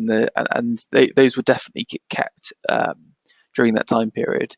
So I'm not 100% sure in reality where it comes from. I think it's just that the Eastern Romans are in crisis. It's kind of like whenever something if something terrible happens to your country, you think, oh, God's abandoned me, and so the natural response to do is like, oh, you is to say, what do I need to do to be back in God's good books? And I think it's almost a kind of Puritanism that sort of sweeps through at this time period, where they're kind of saying, okay, we just need to kind of purely focus on God and those kind of original teachings, and abandon this kind of quasi-pagan like nonsense that we've picked up through kind of the integration of pagan practices, basically. Yes, Pharaoh. I thank you very much for that summary. And yes, I think it's also important. I see this as evidence of another, probably culturally, probably the clearest break you can get from the ancient pagan Roman traditions. I mean, as I was probably reading on my stream 2 weeks ago, Evola speaks of this synthesis between Roman paganism and Christianity. I do find this idea interesting, that it was trying to purify or sort of reignite the nobility and religious fervor of the Roman spirit in the face of such calamity. And again, I'm not quite sure what Leo III's motivations are. Many of the previous emperors, including I mentioned Heraclius had tried and failed to placate the various controversial sects within the Christian church at that time. And Leo III is strange in that he takes such a extreme step, which would later be moderated and then abandoned by his successors, which had the effect of alienating so many in the empire. I think from a political point of view, it's important to consider that the support for iconoclasm really came from Asia Minor, and support from Asia Minor meant that he could push these reforms through in the rest of the empire, which was collapsing at that time. Asia Minor was the central repository of troops and manpower for the Byzantine Empire. The Greeks in mainland Greece, what we now refer to as, bitterly resented it. So did the Italians. And from my own reading of history, I see the iconoclastic reigns of the Isaurian emperors as one of the contributing factors towards the definitive split between the papacy and the Roman Emperor in the East. Although I don't think that would have been possible due to the iconoclastic controversy alone. It was the combination of the iconoclastic controversy with the emergence of the supreme power of the Franks, with the final incarnation being Charlemagne. Yeah, interestingly, you mentioned the Exarch of Ravenna. I'm pretty sure that they broke away at that time because of the second iconoclasm, basically. So basically, the Latins didn't bother at all. They just kind of constantly just said, "Oh yeah, we're getting rid of our icons. Probably just like burn some low level ones or whatever." But just ignored it because it was so egregious to them. So. Yes, and I think again that's a very important stepping stone. So we've had the iconoclastic controversy. Now moving on to the beginning of the split between East and West. In 800, again this is confusing, Emperor Leo III, but Pope Leo III crowns Charlemagne as emperor in the West. Now the important thing to note is, going back on the Evola passage I read earlier, is the Eastern Roman Empire was the Roman Empire in the sense that they believed that they were superior to all other monarchs. They were the heavenly kingdom, and all other monarchs were considered to be, vassals in pure sort of formality, if not necessarily conferring military support and tribute. And when Charlemagne is crowned emperor of the Romans, he isn't crowned Holy Roman Empire. That's a common misconception. The Holy Roman Empire comes later with the Etonians. He isn't crowned as emperor in the West. He's not a colleague of the Eastern Roman Empire. It is, I would say, a deliberate usurpation of the purple. And the final pretext which Leo III uses to establish this is the ascendancy of Irene, the Empress Irene, who rules in her own right, even though, as we pointed out, Pulcheria had already ruled in her own right during the 450s. So I do view it as just a pretext, but nevertheless, it doesn't create an empire in the West and an empire in the East. It creates two rival empires, both claiming supremacy over the entire Eastern world. And of course, then we have the religious divisions reinforcing and compounding that, of course, with Orthodoxy in the East supporting the Roman Emperor in Constantinople, and the Catholic Church originally, I mean, it's a complicated history, which I'll be discussing on my stream next week, originally supporting the Carolingians. Does anyone else have anything to comment on that? Yeah, just from my side, I think it's like it's really interesting because it's all to do with power and the power dynamics and the position that the Pope is in at the time. And again, it's he's in a place where he's being pressured from all sides. Like I said, you have got some remnants of the Byzantines to the south, but you've also got this kind of new power in the north, and they've been invaded by the Lombards beforehand. So he is in a tough position, and I do feel I do have a little bit of sympathy for him in the fact that if you see the history of the popes following this point, it's basically them getting smacked by Germans and replaced constantly, or that there is that pressure of constantly being removed. So he's fighting for survival, I think, at that time, and he will do anything. He'll do what it takes for for the papacy to continue, even if that involves ostracizing your kind of former allies, basically. So yes, and I think that's an important point to note. The papacy of the first millennia AD is very subdued. We see the birth of the sort of bombastic emperor claiming Roman dignity. I think the first emperor that comes to mind in the investiture controversy is Gregory VII, who appears in the 11th century. But before I continue on, Semiagog, you've been quiet. Is there any point you would like to contribute? No, other than to check and make sure my mic's working. I switched it. You guys can hear me all right? Absolutely. Yeah, no, nothing to add. I'm out of my depth as regards these aspects of history, which you guys are so facile with. So I'm just listening. Oh, that's absolutely fine. And I think, again, you mentioned, I forget the precise name, but the Book of Ceremonies. Established, I think it was under the reign that's of correct. Yes, yeah. Constantine VII. After the reign of the Isaurians and the reign of the Irene, after a brief period, we have the ascendancy of the Macedonian dynasty, and the Macedonian dynasty is probably the longest reigning of all of the Roman dynasties.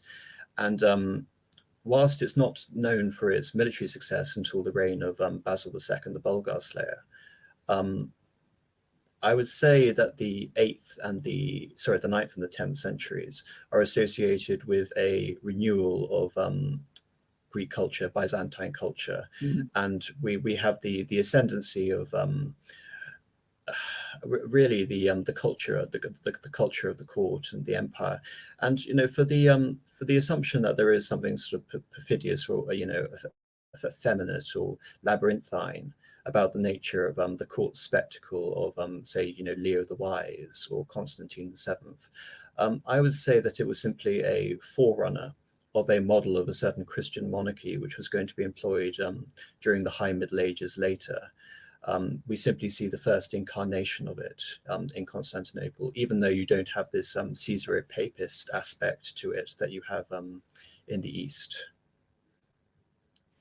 Yeah. Just on this. So I think there is this kind of cultural renewal. So again, using all of the kind of wealth that they've gained from silks and the trading, they are able to kind of push back basically the Slavs, subdue them, tax them. At the same time that they kind of implement some there's this really interesting trade through the power of silk as well. It sounds like I'm obsessed with it, but silk was just there were certain silks which literally weighed more than gold at the time. It was the kind of ultimate desirable, super high-end luxury item. And just to give an example of this, there was a group of Alans in the 9th century that were basically under diplomatic dominion, and they were literally just bought out by giving them a whole lot of silk clothes. They're in the Caucasus at the time, interestingly. The empire does sort of shift a little bit more back to the west. Actually, if you see kind of maps, if you compare kind of Justinian's lands to Basil II, it's more like Anatolia, a bit of the Near East, but then all of kind of modern day Greece going up to Bulgaria. So there's that kind of the Slavic shift almost. But then as part of this cultural renewal, a lot of the ideas that we think about in terms of, I guess, the kind of Slavic Byzantine connections come from this point. So you've got kind of Cyril going out to, create the Cyrillic language in the East. with the Russians, you've got the kind of Kievan Rus and the creation of the Varangians. Yes, I think that's a very important point to mention. I mean, the tale with Vladimir the Great is apparently he sent out envoys after having united the Rus, which I mean the Rus is more associated with Ukraine and the in southern Russia along the Dnieper and the Don, rather than modern Russia, which is the descendant of the Muscovite state.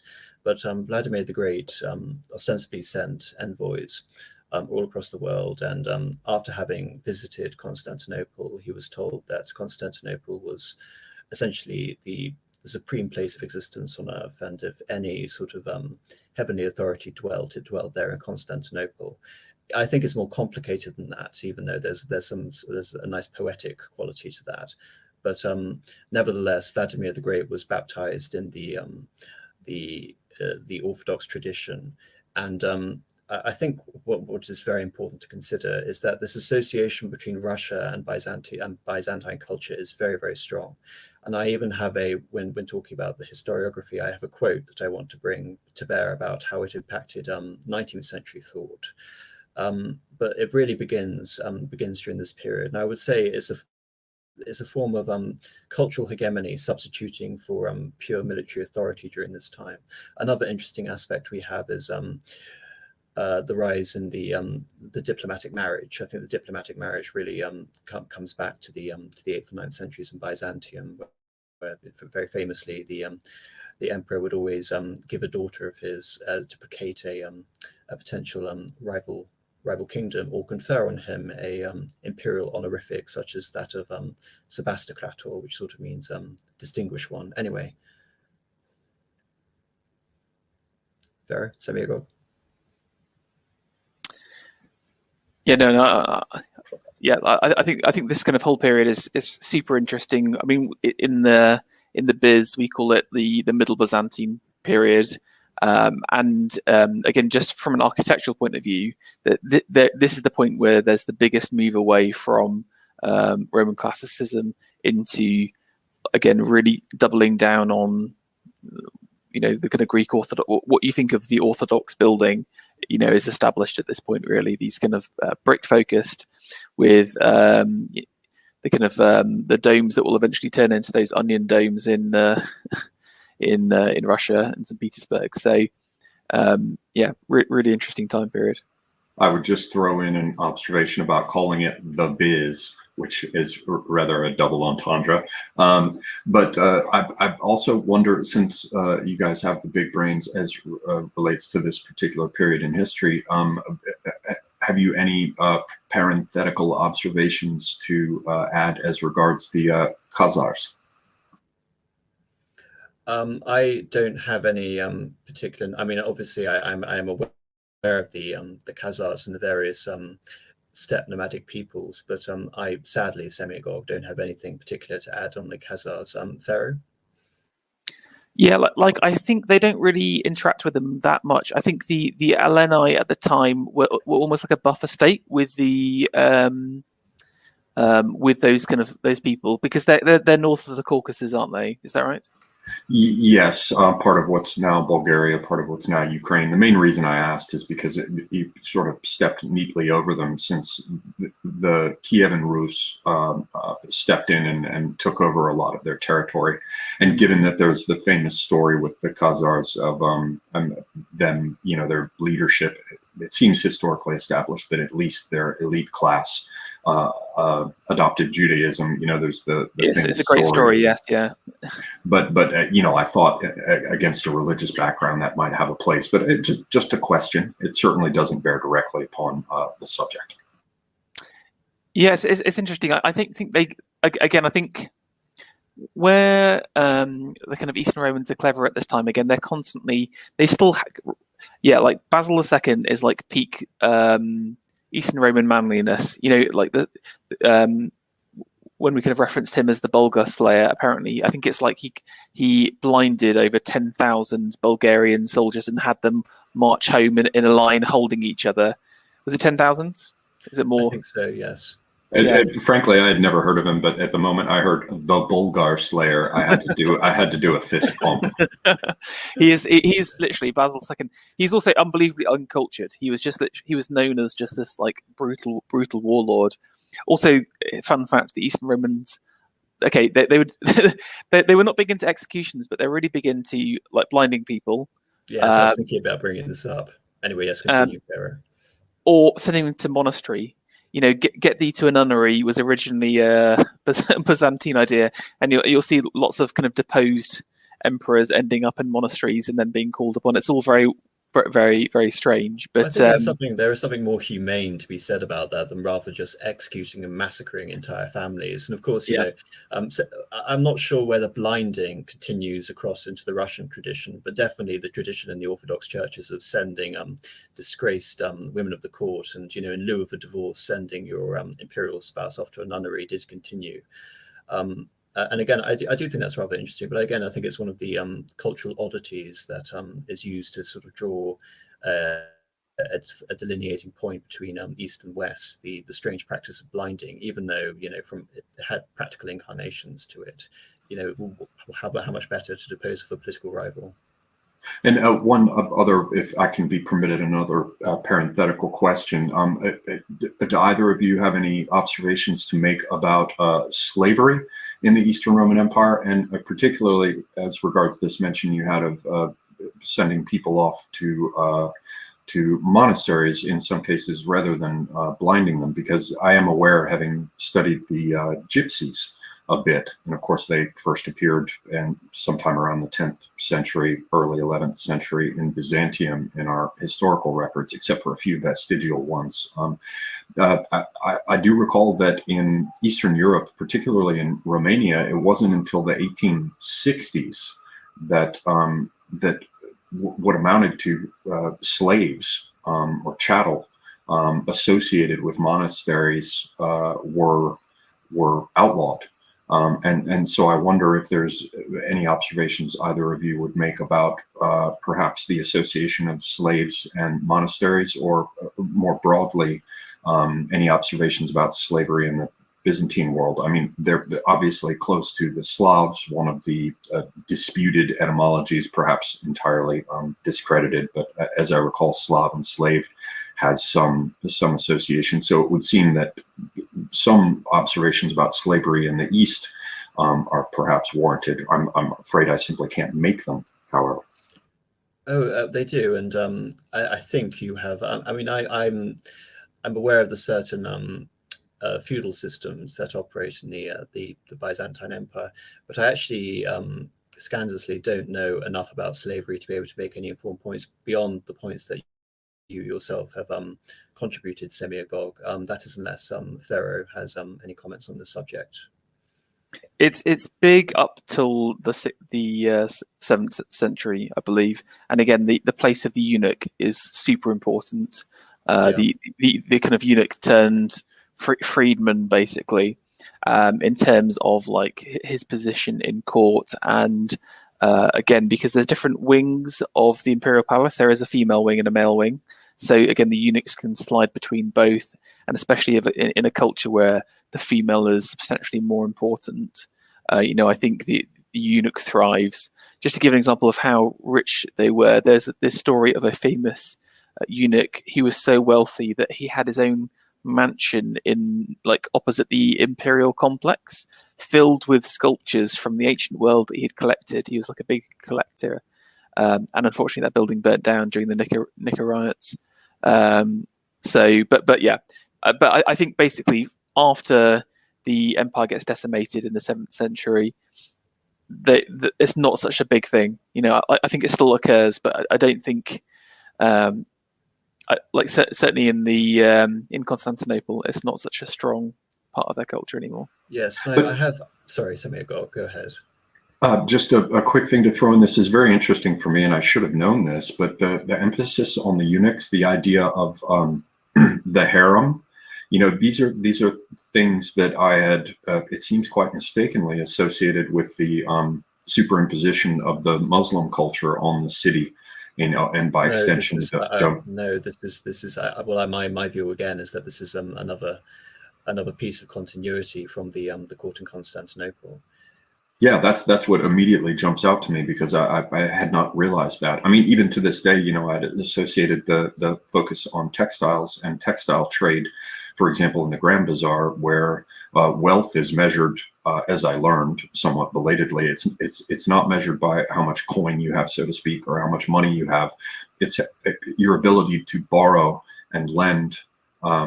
Is all based upon your ranking, so to speak, with credit, based on how much stock you have to hand, how many of these textiles you have folded up in your warehouses, and that economy continues. So yet another example of the persistence of these themes of Byzantine themes into the Ottoman period. So just that's a very interesting thing. The idea of the separate apartments and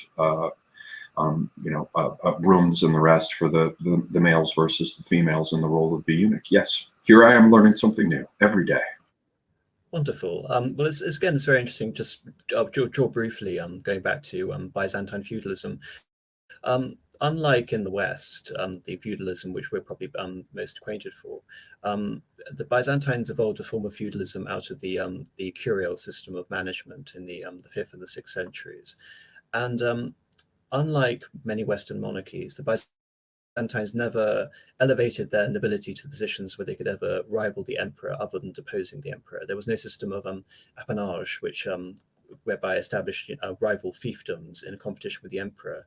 They exercised a system called pronoia, which more or less meant that all land was tied to the empire and the person of the emperor. This also meant that being emperor was an incredibly dangerous position, because it was seen as the key to unlimited power and wealth. And so invariably you do have, throughout the entirety of the empire's history, even at the end with the ascension of Constantine XI, we have various succession struggles which threaten to break apart and destroy the empire. In fact, the ascendancy of the Byzantine nobility in any sense really doesn't occur until the rise of the Komnenoi with Alexis I. And I think, because we don't have that much time, I think I would like to get to the Crusades as a segue from this topic, if that's possible. But as far as I'm aware, from the point of view of slavery, Semi-Agog, slavery does make a massive comeback in the form of the Janissary system with the Ottoman Empire.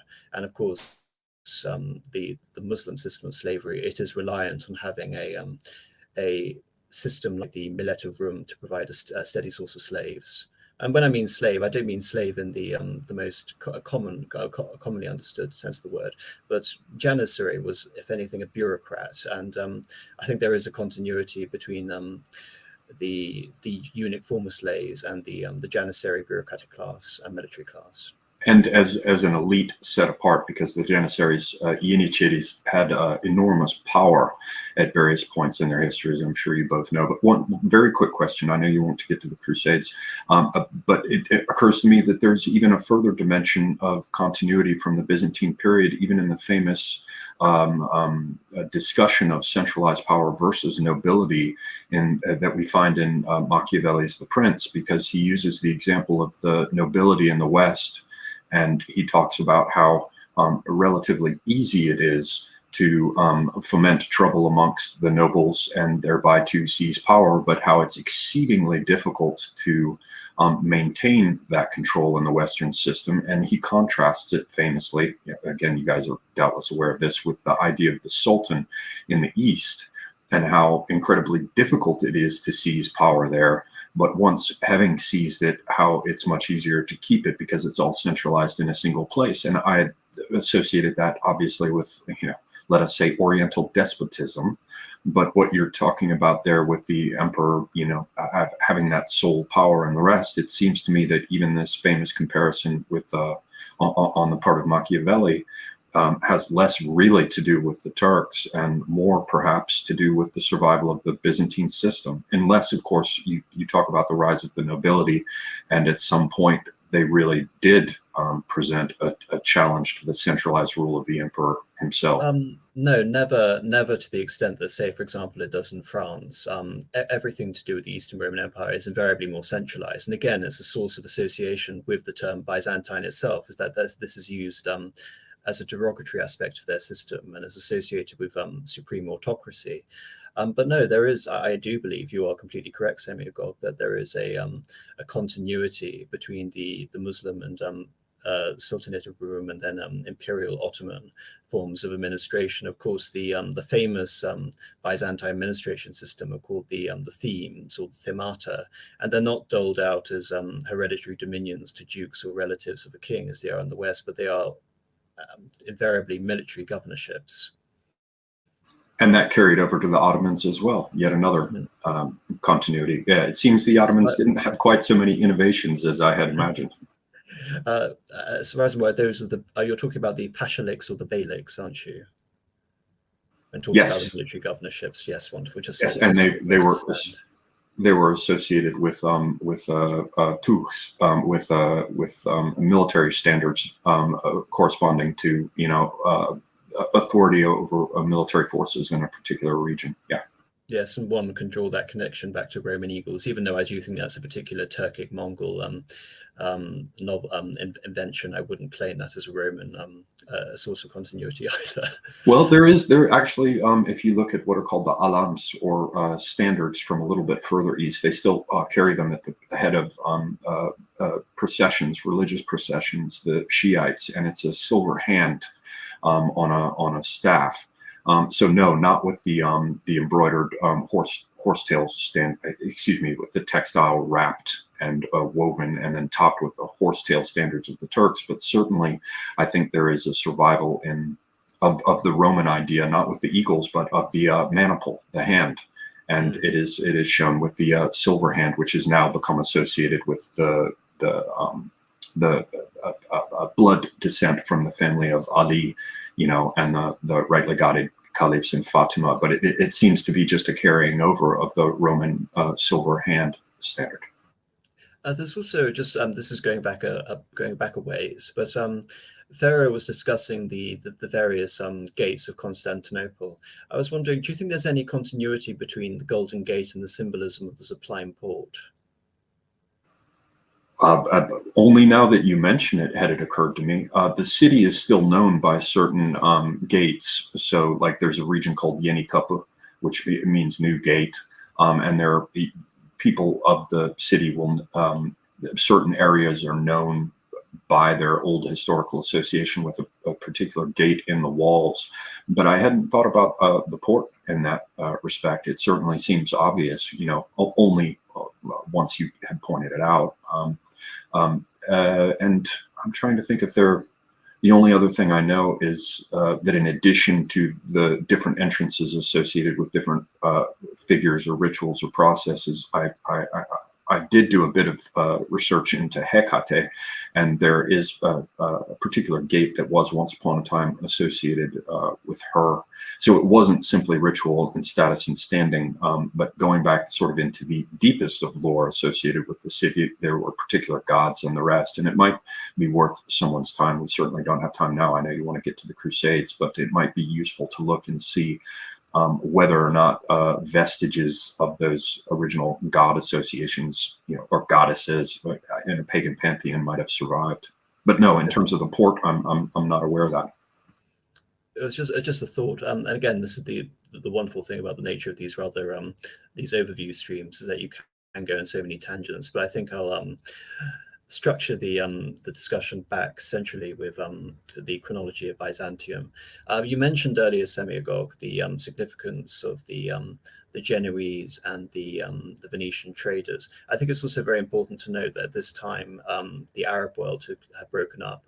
The Fatimid Caliphate was breaking up, and as a forerunner to this, there is a arrival of a great new empire in the east. And the empire, of course, is the Seljuk Turks. After the reign of Basil II, during the reign of Zoe primarily, we have a series of wars with Pharaoh was probably well aware of these wars with the Normans. But the great threat to the empire is, of course, in the east. Anatolia had been, relatively secure throughout this entire period. It was the bedrock of the empire, as I mentioned, and they began raiding into the empire in about the 1050s, 1060s, and the Emperor Romanus IV assembled a massive army to go and engage the Seljuk Sultan Al-Arslan. And this became the great disaster of the Battle of Manzikert.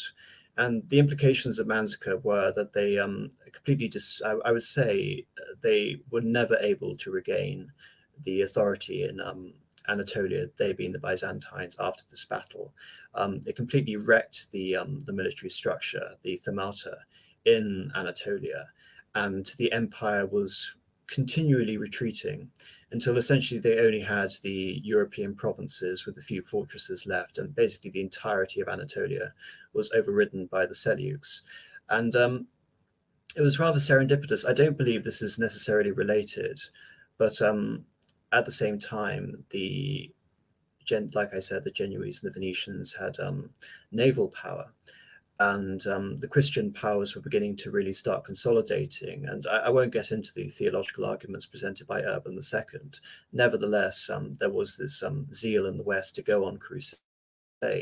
And it coincided at this time where the Eastern Roman Empire had probably undergone one of its greatest military catastrophes in its entire history, and had lost its imperial heartlands. So this coincided very well for the new emperor Alexios Komnenos.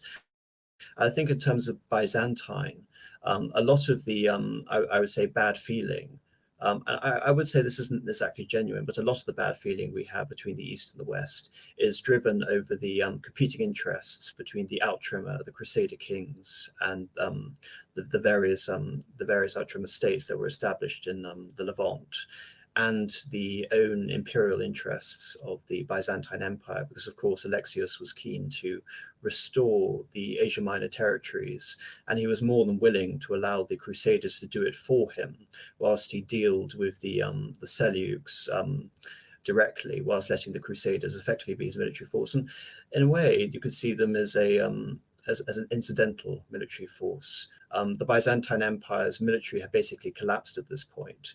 And from here on out, even during the Comnenian Restoration, we see a certain reliance on mercenaries, even during the reign of Manuel Komnenos, who's probably the most famous of the Komnenoi emperors. The vast majority of his troops were mercenaries. So before going on to the impact of the Fourth Crusade, is there anything either one of you wants to comment on? I just want to mention the First Crusade and the first time that a kind of nobles of the West arrive in Constantinople, because again, I think this is just a real reawakening of civilization and culture long forgotten. And I really think I do think the First Crusade is actually the real beginning, sparks and embers of just the rediscovering of culture and architecture back in the West. Again, if you look at Charlemagne, he didn't really build that many buildings, and they weren't that impressive at all, considering how big his his empire was. Yeah, exactly. Like they talk about the was it the Carolingian Renaissance or whatever, but it's pathetic compared to what's fair. If you could enlighten me, I mean, obviously, Charlemagne is credited for having been if not necessarily a well-known but read man, certainly someone who patronized the arts. How much because when I think of the Carolingians, I think of the cathedral in Aachen. How much of the cathedral of Aachen can actually be directly attributed to the Carolingians as opposed to further renovations? Just the chapel, and then the chapel itself is a rip-off of one of the buildings from the Byzantine palace complex. It's got a specific name. I can't remember the name of it. It's like the Zanka Basilica. No, I'm sorry. There's like an entranceway, the Christoklinios. If I could just share my screen just for 2 seconds, I can show you that actually, if that's okay. Can you see this? Yes. Yeah. So this is the kind of entrance way to one of the main palace areas, and it's a hexagonal building, just like the chapel is.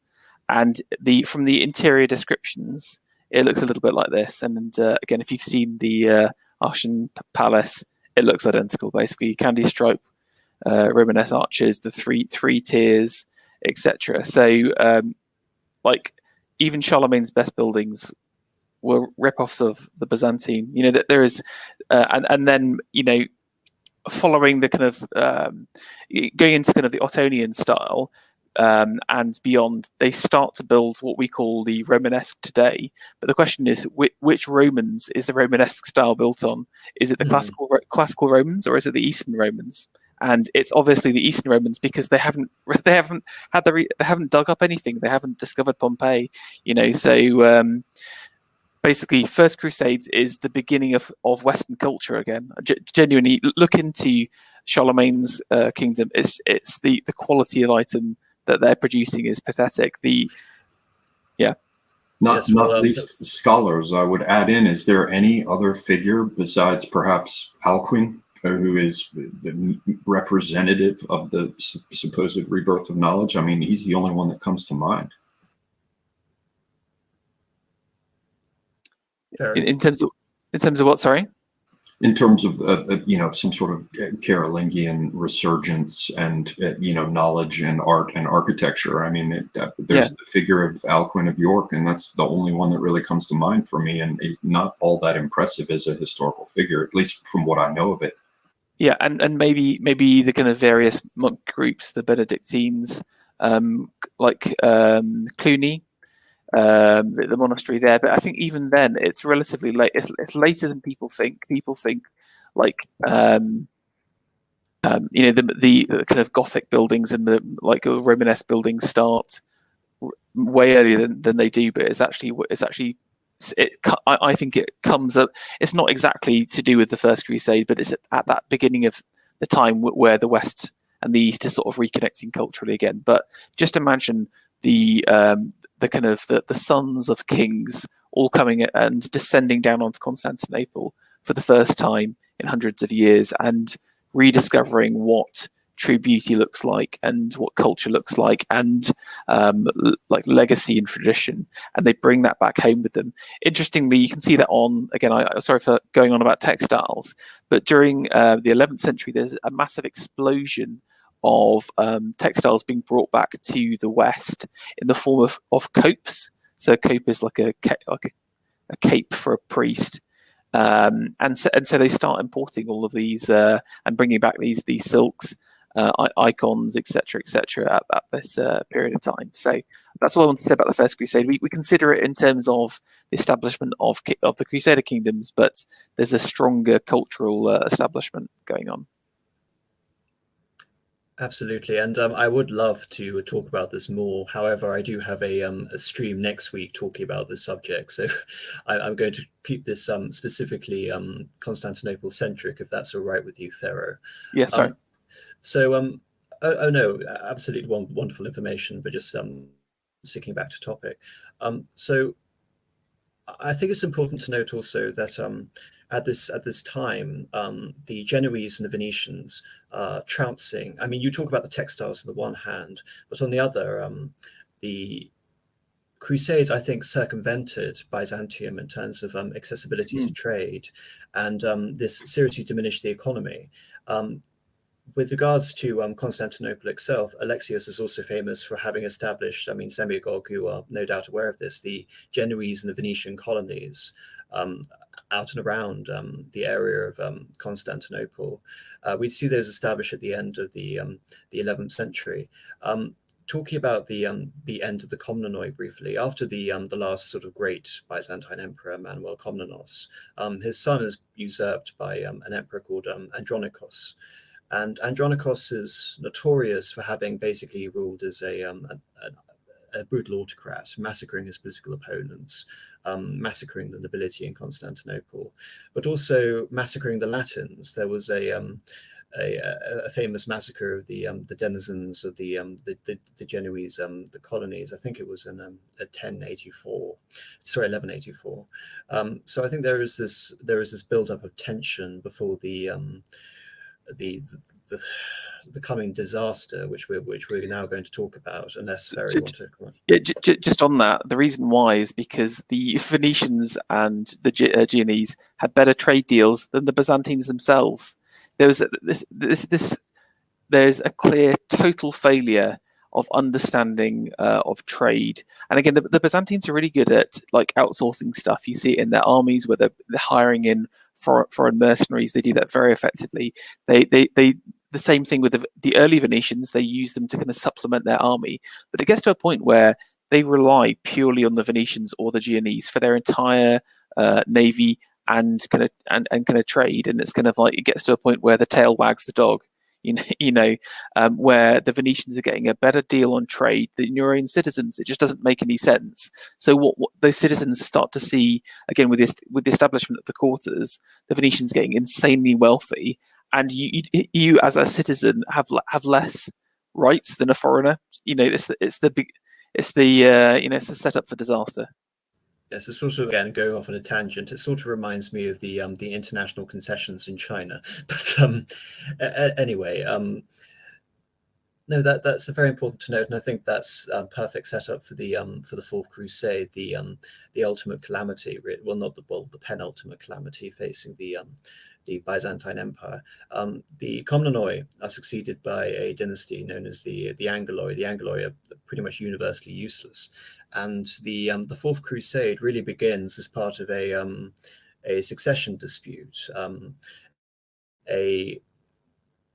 I can't remember whether it was I think this is Isaac Anguloi. I can't remember if he was a former emperor or not, but he had claims to the pretensions of the purple, and he was the brother-in-law of the then Holy Roman Emperor Philip of Swabia. So there was this idea of using a Western army to put the deposed or the true Eastern Roman Emperor on the throne. Nevertheless, I think this has less to do with the imperial pretensions of the Anguloi and more to do with the greed of the Venetians. The Venetians began the Fourth Crusade by essentially demanding that the Crusader force who were not prepared to pay, who could not pay for transportation to the Holy Land, sack the city of Zara, which has submitted themselves to the Kingdom of Hungary, and in response, the then Pope Innocent III excommunicated all of the perpetrators of Zara, and of course the Venetians very wily hid the excommunication notices, so the crusade continued despite being excommunicated. And they arrived in Constantinople again, expecting that this would-be emperor Isaac Angelos would open the imperial treasuries to the Crusades as they then went on their trek to the Holy Land to reclaim Jerusalem.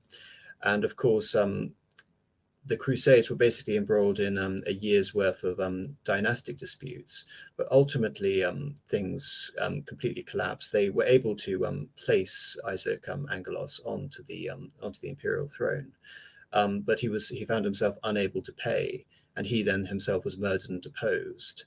And regarding the sack itself, I have a passage to read by Charles Oman in his Latin Conquest of Constantinople. It's only a couple of pages, but I'd like to read it. In cold blood, 12 hours after the fighting had ended, the Crusades proceeded with great deliberation to sack the place. The leaders could not or would not hold back their men, and every atrocity that attended the storm of a great city was soon in full swing. Though no resistance was made, the soldiery, and especially the Venetians, took life recklessly, and 3,000 or 4,000 unarmed citizens were slain. But there was no general massacre. It was lust and greed rather than bloodthirstiness that the army displayed. All the Western writers, no less than the Greeks, testify to the horrors of these days, carnival of rape and plunder that now set in. Every knight or soldier seized on the house that he liked best and dealt as he chose with its inmates. Churches and nunneries fared no better than private dwellings. Orgies were enacted in the holiest places, caused even the Pope, Innocent III, to exclaim that no good could have come out of the conquest. The drunken soldiery enthroned a harlot in the patriarchal chair in St. Sophia and made her rehearse ribald songs and indecent dances before the high altar. There were plenty of clergy with the crusading army, but instead of endeavouring to check the sacrilegious doings of their countrymen, they devoted themselves to plundering the treasures of the churches of all holy bones and relics that were stored in them. The Franks remembered a Greek writer who saw the sack of Constantinople, behaved far worse than the Saracens, the infidels, when a town had surrendered to them at any respect for churches of women. Down to 1204, Constantinople still contained the monuments of ancient Greek art in enormous numbers.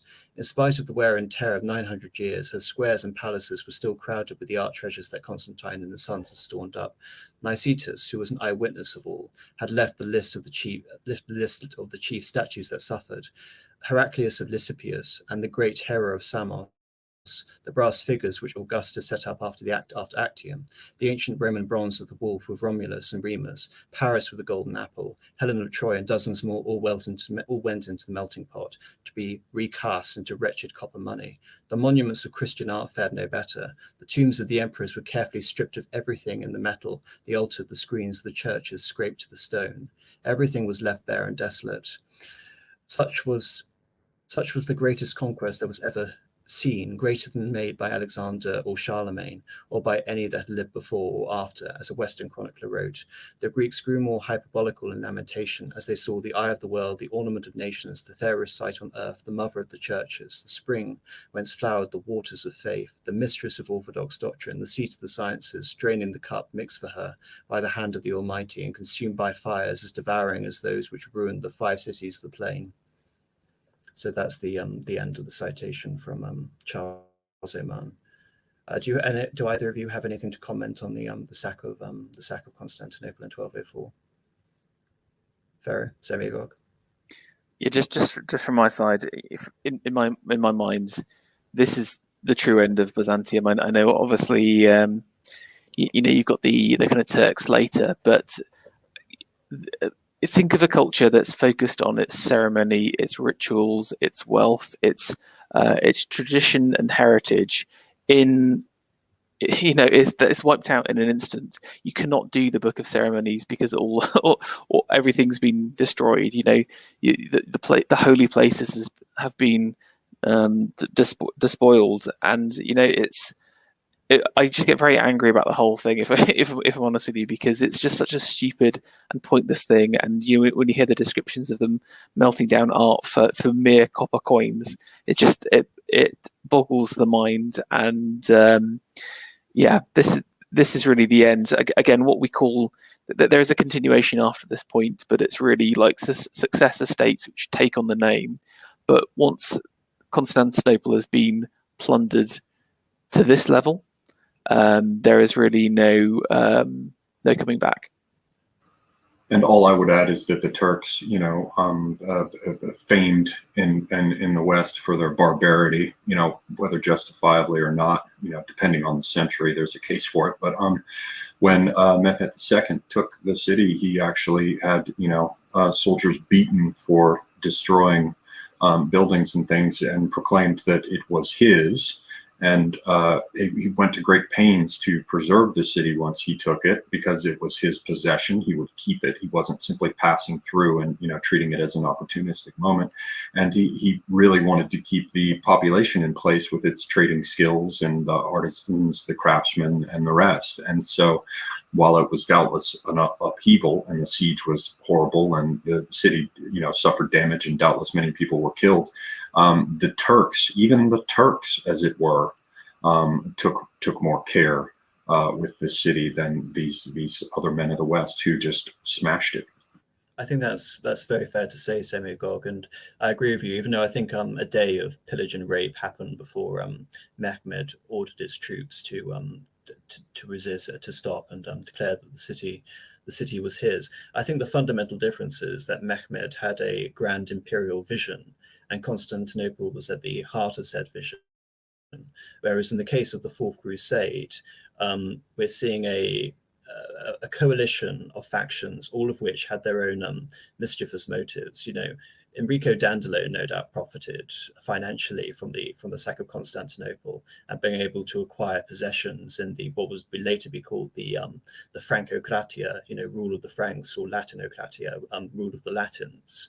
The Venetians did incredibly well out of this, but even Pope Innocent III, one of the more bombastic and exuberant of all the popes, whilst he wanted a reunion of the eastern territories of Europe with the Pope and Roman communion, he lamented this occasion and thought it was a total disaster, because again this did nothing really than just weaken the ability for the Christian territories in the east to combat the Turkish and the Muslim threat, and the Francocratia, which was put in its place under Emperor Baldwin of Flanders first. It only really controlled the city. Most of the other possessions, again, we're talking about feudalism. This is really where feudalism is introduced in the Western conception of feudalism to the territory we now know as Greece. Many Italian lords and French lords established minor duchies in the possessions. Other territories such as Crete and Corfu were annexed or nearly permanently by the Venetian Republic. Other territories such as originally Epirus, but also Trebizond in the far eastern corner of Anatolia, the area we used to call Pontus, were held in Orthodox hands, and the empire retreated into Anatolia to be based in Nicaea under the Lascaris, even though it would be the Paleologus who would restore semblance of control back to Constantinople in the 1260s. And it's important to note that the Paleologus was never really able to end the Francocratia. It was never able to regain the territories which had been lost to the Venetians and to the Franks after the sack of 1204. And the city was never able to recover, as you say, all the possessions. I mean, famously, the golden horses of in front of St. Mark's in Venice are still there, having been captured and looted from Constantinople. The city, the population size, I don't think ever really exceeded about sort of 100,000, 50,000, when traditionally the borders of the city allowed for about 700,000 people at its prime. Even some sources estimate up to 1 million, but I'm slightly contentious about being able to fit 1 million people within the walled boundaries of Constantinople. So it's important to note that this really is, as Ferro says, and I have stated again that I think 1204 is really the end of a continuity of a Roman Empire. And what we see from the Paleologos is a rump of a rump. It is a tiny territory with all the pretensions. I mean, they do have some vigorous emperors in the form of St. Michael VIII, but after that, very few effective emperors. And right at the beginning of the 14th century, as you're probably well aware, Semyagog, the Ottoman Turks are able to cross over Gallipoli and begin annexing territories in mainland Europe for the first time. And it's just ever shrinking territory until then. And Venice would succeed as a power long after Byzantine had been completely annexed by the Ottomans. Just on Venice, they themselves end up with a Greek quarter, ironically enough, because of the captured craftsmen. And I think one of their goals was the capturing of the silk industry. After the Fourth Crusade, Venice sets themselves up as one of the two most important silk producers in the whole of Italy. And again, silk production, which had remained in the hands of the East up to that point, moves to Italy, where Florence and Venice become the two biggest producers, traders, and distributors of silk internationally for the next 300 years. So it finances Venice for 400 years, basically, until the Turks get their revenge. And the last little point is the broader historical context, which is they didn't just receive that smashing blow on, so to speak, any day. They received it on the very eve of the arrival of the Mongols, which, had catastrophic effects, though relatively short-lived.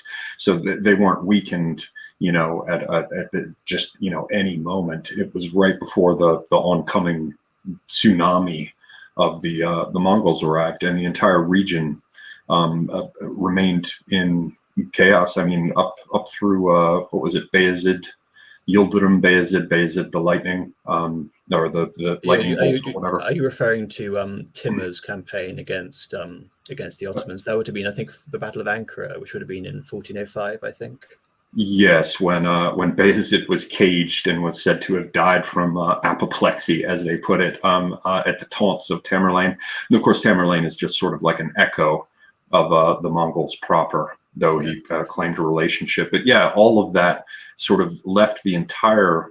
I mean, it remained for the Ottomans after the conquest of the city to reestablish some sort of stability in the region, which had been, lacking for centuries. I guess, really since the point that you're underscoring here, that point in time that the city truly fell. I think one point to note actually about you mentioned Timur, or more famously known as Tamerlane. He did potentially devastating, and in many ways it could have been fatal damage to the Ottoman Empire in its early stage.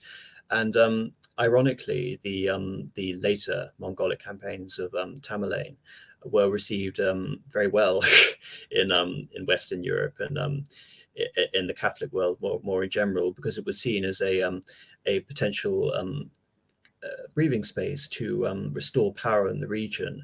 And I think we're talking now about the last sort of 50 years of the existence of a Orthodox state existing out of Byzantium, even though its Roman dignity is long since been robbed of it in any real meaningful sense, either in terms of symbolism or in terms of respect or in terms of power.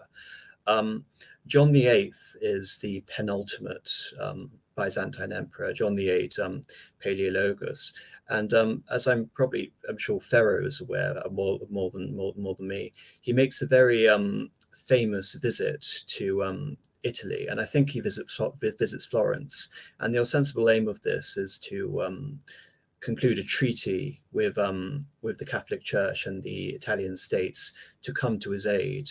And as far as I'm aware, this is sort of immortalized by the grand paintings you have of John VIII and his procession into the West. But as I'm not an art historian, maybe Ferro would be able to explain this better than I can. Well, interestingly, it's not just that painting, but there's a couple of things he does. So, for example, Pisano does a medallion of him, I'm pretty sure. So he sort of does this tour of Italy trying to get support, doesn't manage to get anything whatsoever. He just gets empty promises, but he does get a load of sweet art. So that was the one benefit at all. But yeah, no, it's a very sad story. He's again, like, I think you can tell how desperate they are. They're talking about like getting healing the divide of the schisms by basically like bowing down to all Catholic demands, basically literally doing anything to get support. But even then, they just never managed to get it together, unfortunately. Do they say? But I have to wonder if it was really sorry, didn't mean to interrupt, but I did want to ask: is it in your views? Was it really that they quote unquote never really managed to get it together? I hear the stories about how the fall of Constantinople was met with shock and dismay, and they were stunned. But I mean, they had been told over and over and over again that it was going to happen. Anyone who paid attention to the relative strengths and the enfeebled state of what remained of Constantinople's dominions, really very little outside its walls. I mean, it would seem to me that there was malice aforethought, and they decided to let them fall. I can't imagine that they didn't. I don't think that. I mean, I can understand one getting to that point, but I actually think the union with the church. I mean, like Ferro said, John VIII basically capitulated to all the demands. There's still some dispute as to whether he actually became, in all respects, a Catholic. Of course, this was received very poorly by the denizens of the city, but of course there were so few imperial denizens by then, it didn't really matter. Their entire fate was predicated upon the Catholic nation saving them. As a result of this interaction, this occurs in the 1420s and the 1430s. There is a crusade. I've already mentioned the Battle of Nicopolis, which is part of an early crusade undertaken by John of Burgundy. There was a later crusade which culminated in it's called the Crusade of Varna, but it culminated in a disastrous battle near Adrianople, which was now called Edirne, which was then the Ottoman capital, by the forces of Mehmed II's father. And at that battle, very famously, the king of Hungary and Poland, Vladislav, died on the field of battle. And I think that quelled the appetite for many of the larger European kingdoms to get involved, because they essentially believed the Ottomans were invincible. When it comes to the actual conquest of Constantinople itself, as you said, the Genoese were there. They were expecting Venetian support, as far as I'm aware. Also, Constantine XI petitioned the Pope for support, and apparently he got it. But I think the main effort to drive the Turks out of Europe had already taken place 10 years before.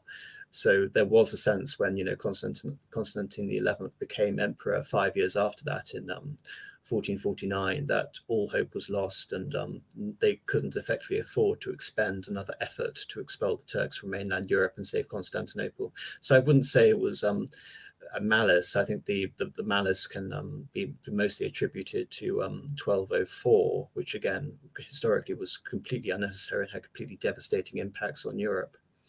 The absence of the Venetians, though, given that Pharaoh just pointed out that I agree. They did rather well. The Venetians in particular, and I think this was also a strategic blunder by the Venetians, because of course the Ottomans taking over Constantinople meant they were able to consolidate their control over the entire region, and they now had a much more secure capital than their previous capitals of Bursa and Edirne. And of course, one by one, Venetian possessions in the former Franca Claudia were taken back, meaning Cyprus and meaning Crete, even though there was, this is again going way far ahead in history, but there was a brief restoration of Venetian possessions in the region after the Great Turkish War in the late 17th century. So but I think I was talking more about a more European perspective, a more Catholic perspective, the perspective of Christendom defending the Second Rome, rather than just the despicable Venetians, which seems to be a constant throughout their history. Talking about Perfidious and Byzantine, honestly. So unless I think we've already been able in this discussion, I think, to discuss the parallels, looking back at the political system, the Janissaries, the eunuchs, the pronoia, the themata. We're able to actually, and also the architectural elements. We've been able to encompass a discussion about the continuity between Byzantium and the Ottoman Empire before we actually reach there chronologically. So I think that's quite an achievement. So I think my last question, now we've sort of summed up the chronology of events, is does anyone have anything specific to say on the historiography of the region afterwards? Maybe a bit about Edward Gibbon or Whig history. I mean, I have interesting quote from a Russian scholar working in the 19th century with regards to the modern appellations of Byzantium. But before I go into that, does anyone else have anything else to say? Interestingly, I think the Russians are literally the only people who get Byzantine history up until literally the 20th century. That like I said, there's just so much. Like again, I don't want to dunk on the Catholics a little bit too much here, but because the West becomes such a Catholic-orientated world, and it goes down that narrative, the East in general is forgotten about. As soon as the schism happens, there is there's like a there's not simply a separation of culture, but there's a separating of histories as well, I feel, and because of that, and because of even in England, we're still living in a post-Catholic world or whatever. Our histories have basically forgotten the East, while in Russia they understood the importance and maintained that. It's only in the 20th century really, and there's a few. There's the, I don't know if you've heard of the Dumbarton Oaks Centre for Byzantine and Near Eastern Studies. Yes. That's in America, and it's actually the Americans, I think, that have brought back the study of Eastern Romans. People such as yourself, Semyagog, cultured American gentlemen interested in the Orient. Let's just say, but there's obviously there's one English sort of historian. His name's he does the kind of 3 big books on Byzantine history. I've forgotten his name. I'll look him up, but he was around in the 1950s, basically. So again, relatively late, and so I think it's interesting how it's been this kind of American push for Eastern Roman history. Just about the historian, are you talking about Stephen Runciman?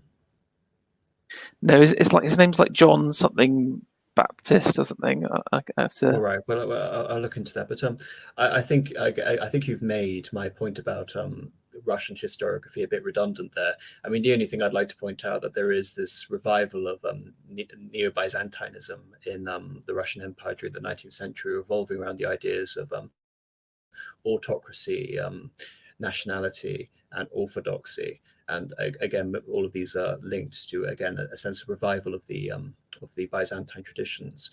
And like I said, I think with the Whig history, there is this interest in neoclassicism, which has a general disdain for the medieval era and for Christian civilization more generally. But I think unless Semyagog has any final point to contribute, I think we've more or less finished our discussion. No, other than being in awe of your erudition as regards the biz. No, nothing further to add other than thank you for having me. I enjoyed the discussion very much. No, that's wonderful. It's been wonderful to have you both on. This has been well, from my point of view, a very enjoyable discussion. So thank you both of you for coming on. Is there anything you want to tell the audience? Any sort of projects or anything before we go? From my part, only if anyone is here who is from my channel or those who follow my content, please do subscribe to Apostolic Majesty, and please do subscribe to Pharaoh's channel. Thank you very much, Semyagog. Pharaoh, any last things to say? It's just thanks very much for having me on. It's been very interesting, and definitely learnt some new things. I have remembered the name of the historian. His name is John Julius Norwich, and he writes 3 quite large books that are very accessible on the history of the Byzantines in the 80s.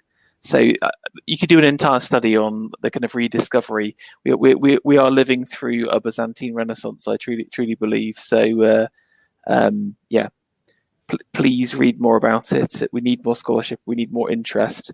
And yeah, thank you very much for having me on. Wonderful. And I can't emphasize and agree with Pharaoh's points enough. So thank you everyone for watching. And like I said, the podcast next week is going to be on Western Europe. It is going to be on Western Europe until the end of the Western Schism. So I'd like to see you all there. Thank you very much, everyone, and goodbye.